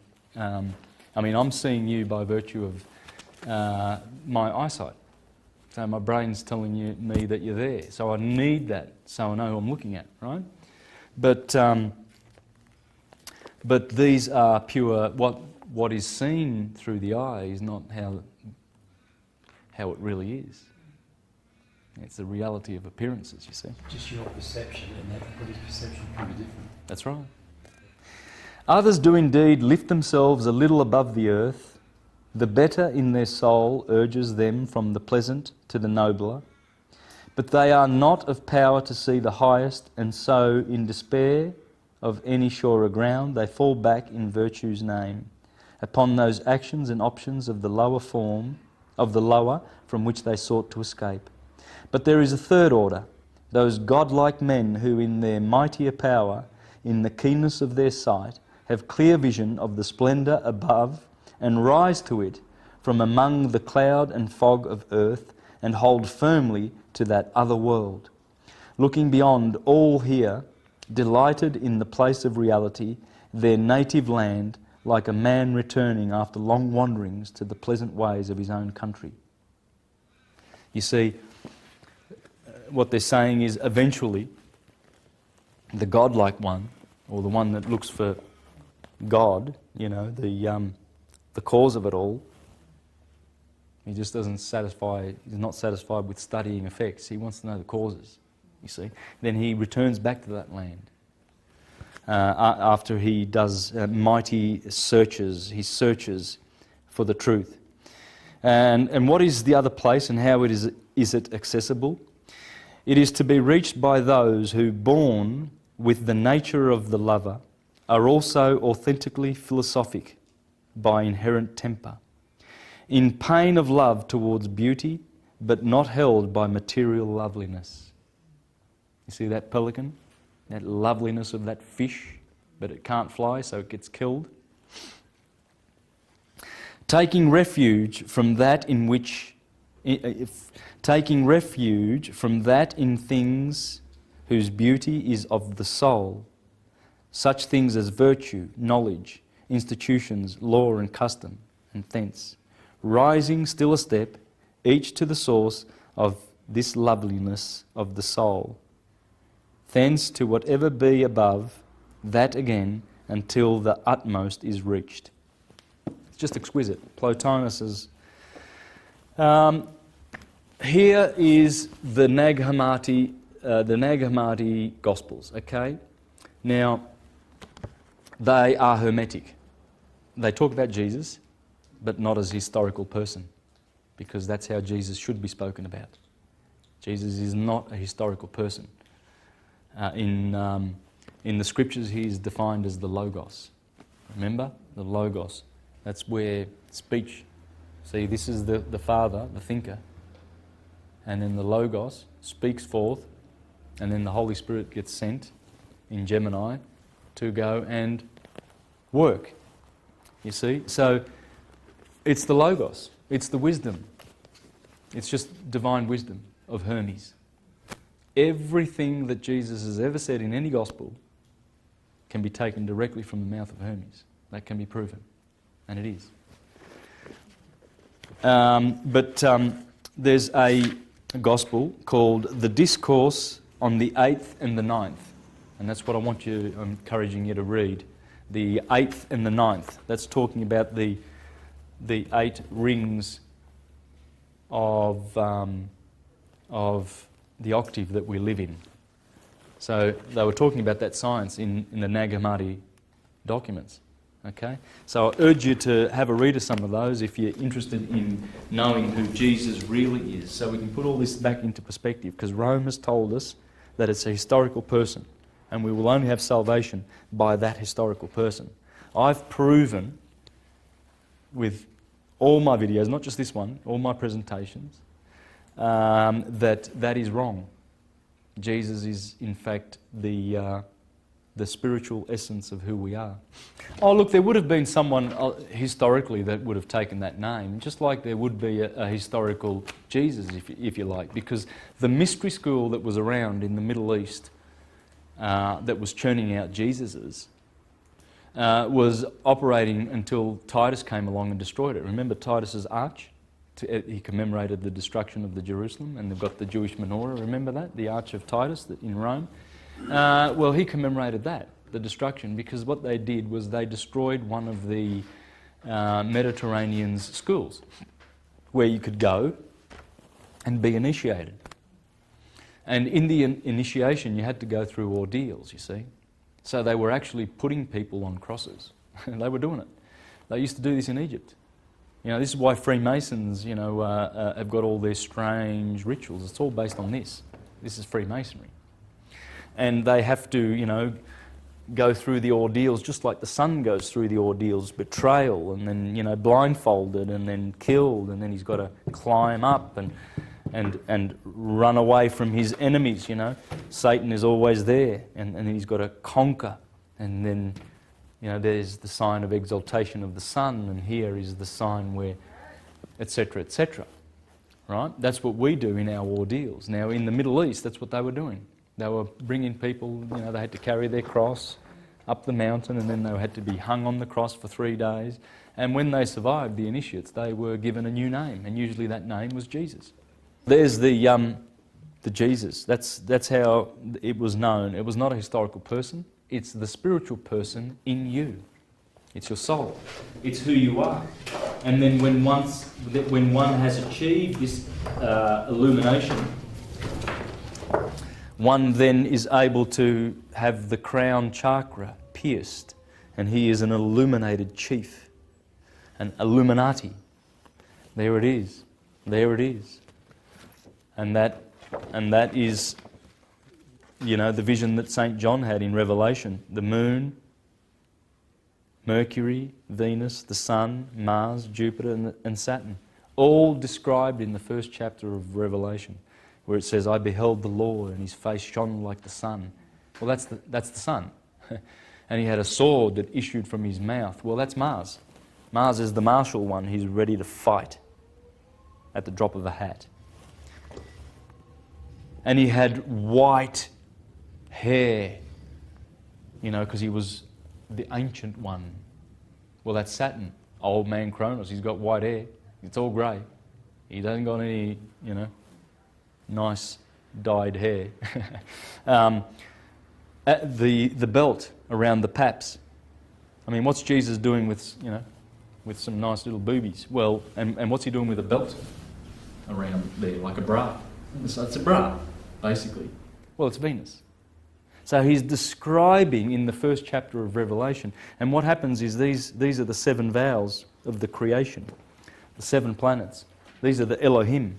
That's the Elohim. He was actually describing the Elohim, the solar system, our big brother as above.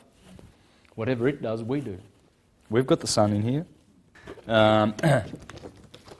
Marsilio Ficino has had a lot to say about the sun. I want to share something with you here. The sign in which the sun is exalted, that is Aries. In this way, becomes the head of the signs, signifying the head in every living thing.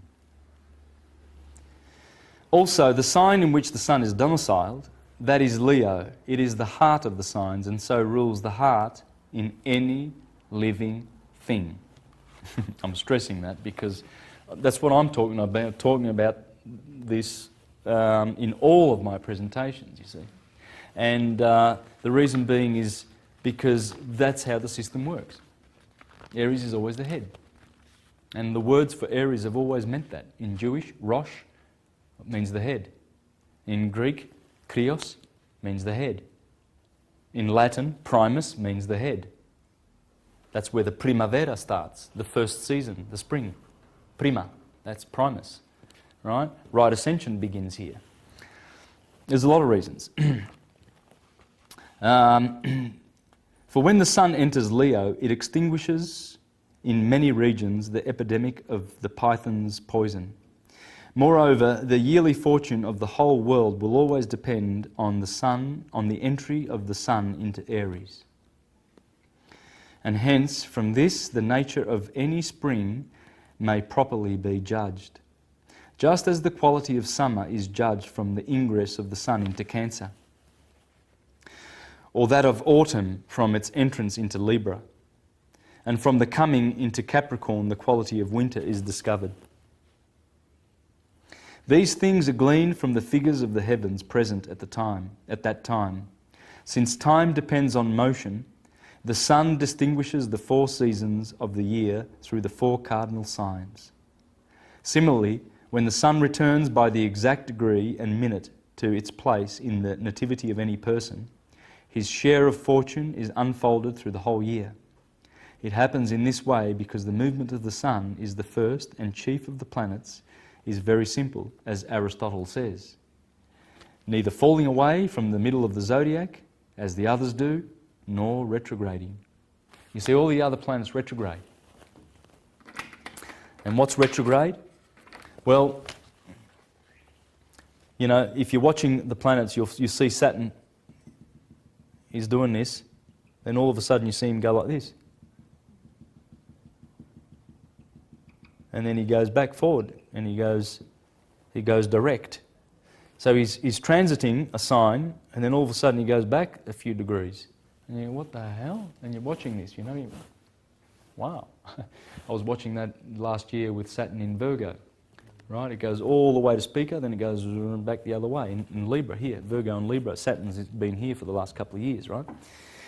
So it retrograded, it went back to Virgo, and then it goes back, now it's in Libra, right? Well, it's still physically in Virgo, but anyway, won't go into that because it needs a lot of explaining. But in our vortex solar system, you see the planets are all doing this, and of course, that's why every orbit is elliptical, because they're all occurring in cones. Every orbit. There's not an orbit out there that is not elliptical, and because it's doing this, you see, it's conical. So what happens is,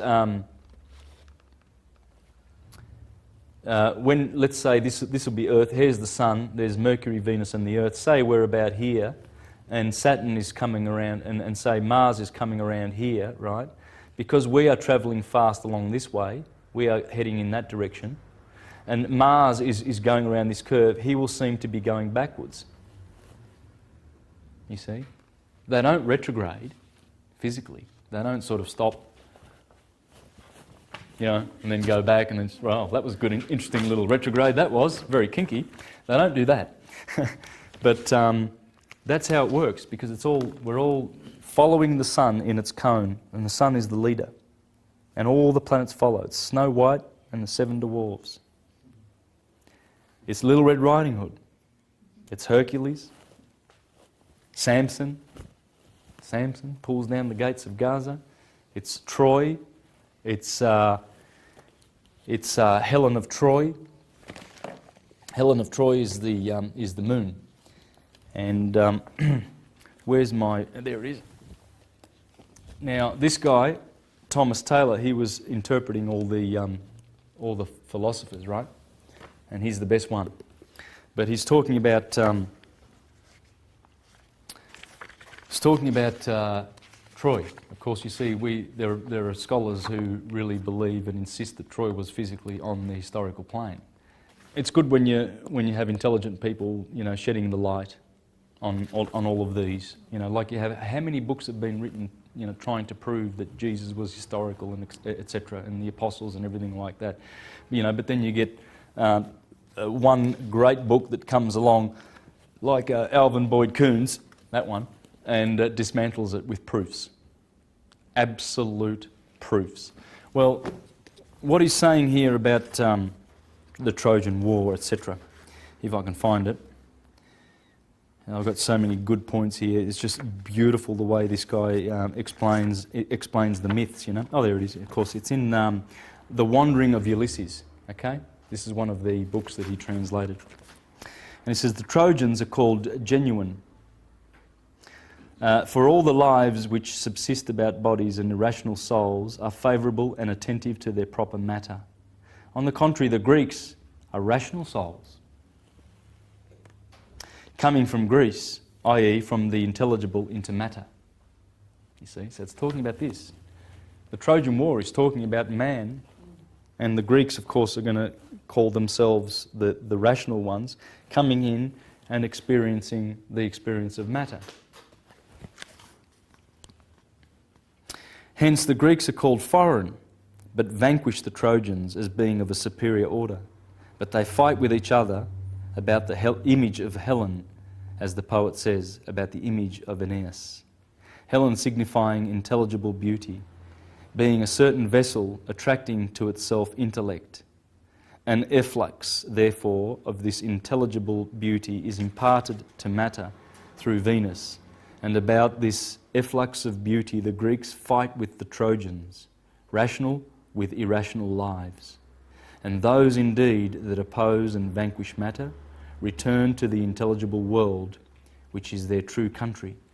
You see, so when Ulysses spends 10 years returning to his true country, that's 10,000 years of incarnation it's talking about. It's talking about us. 10 is just, it's not 10 years literally, it's a symbolic number. According to the...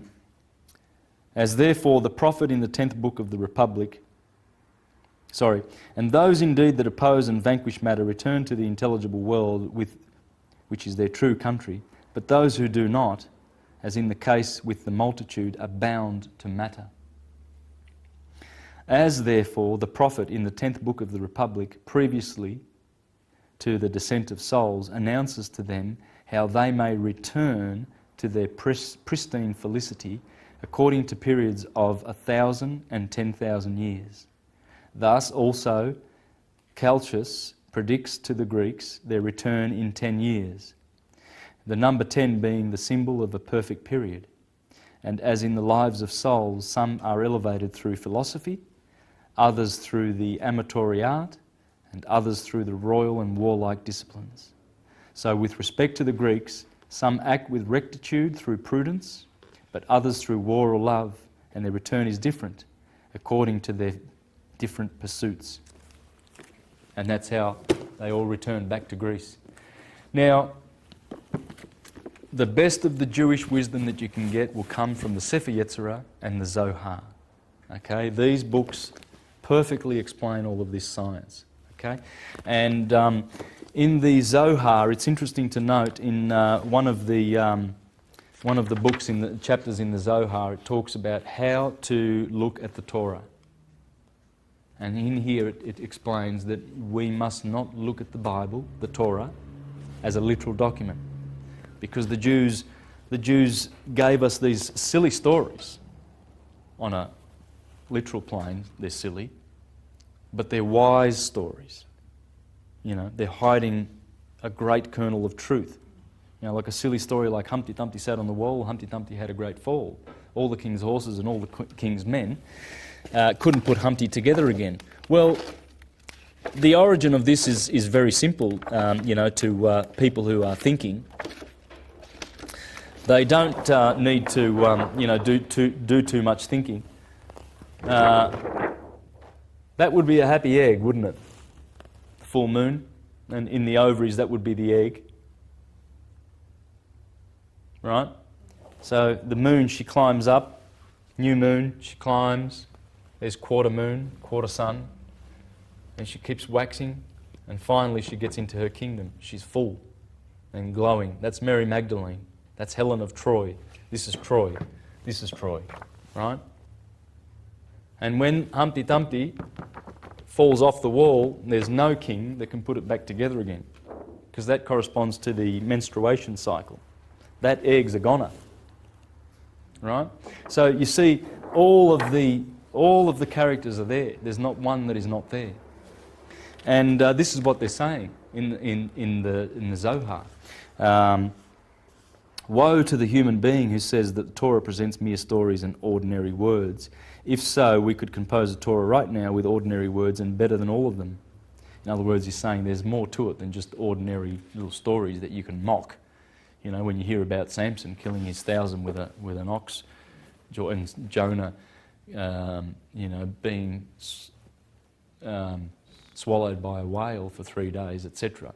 You know, please don't laugh at us. Even Origen in the 2nd century, the Alexandrian Gnostic Christian, said, you know, they're just stories. They are stories that hide a deeper truth. Josephus said it. Philo Judaeus, Philo, the great first century scholar.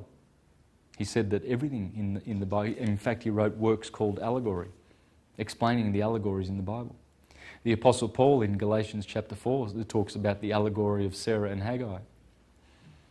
Because Sarah would be the moon, and the moon is the mother of spiritual Israel. Right? She would be Isis. But the earth, Hagar, she is the mother of the slaves, because the earthbound people are slaves, whereas spiritual ones that go to Sarah, you see. And where do you find Sarah? Well, she's on top of the mountain. That's the spiritual, our spiritual mother, you see. And when Moses climbs Mount Sinai, that's the mountain of sin, the mountain of the moon. Another word for moon is sin, and Sinai comes from that word. You see, it says, fools of the world look only at the garment, the story of the Torah. They know nothing more.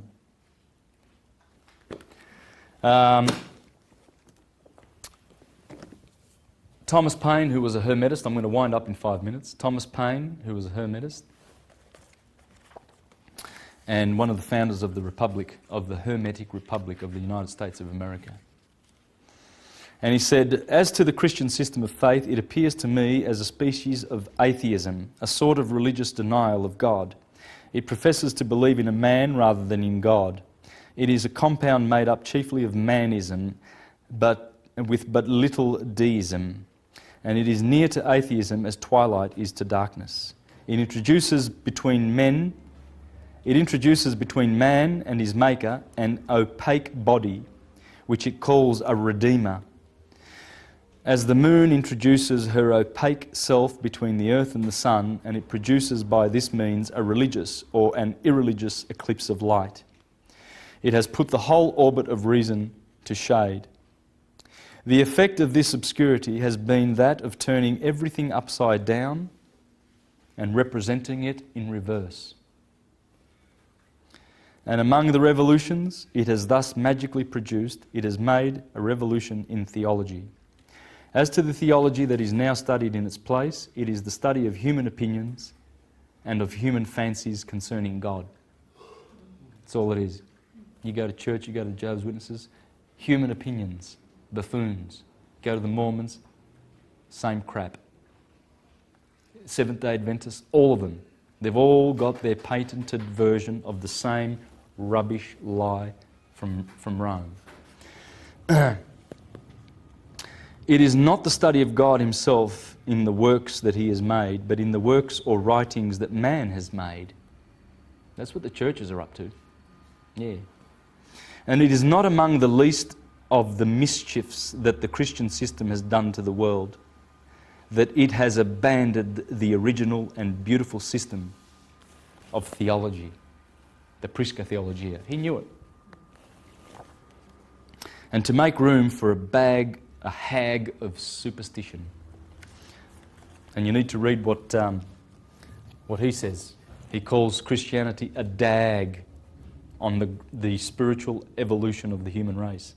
A dag, like a sheep has a dag on its bum.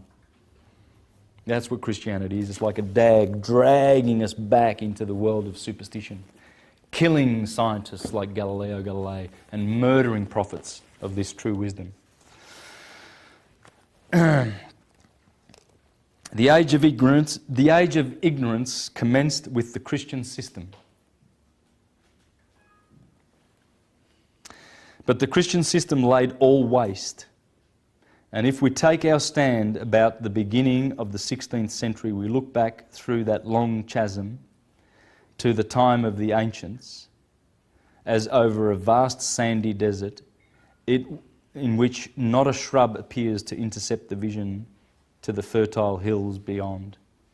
It is an inconsistency scarcely possible to be credited that anything should exist under the name of a religion that held it to be religious, to study and contemplate the structure of the universe that God made. So he's saying that Christianity has been opposed to the study of the universe, how God made it. It's been opposed. That's the enemy, Thomas Paine. That's what caused Teddy Roosevelt to call him a filthy little atheist 100 years later.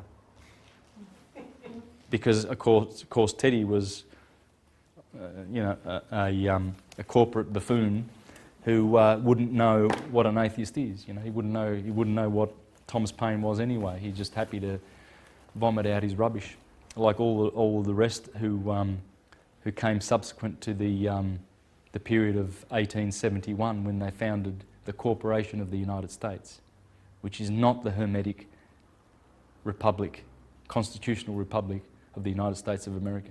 You see, everywhere where Hermes goes, he brings liberation.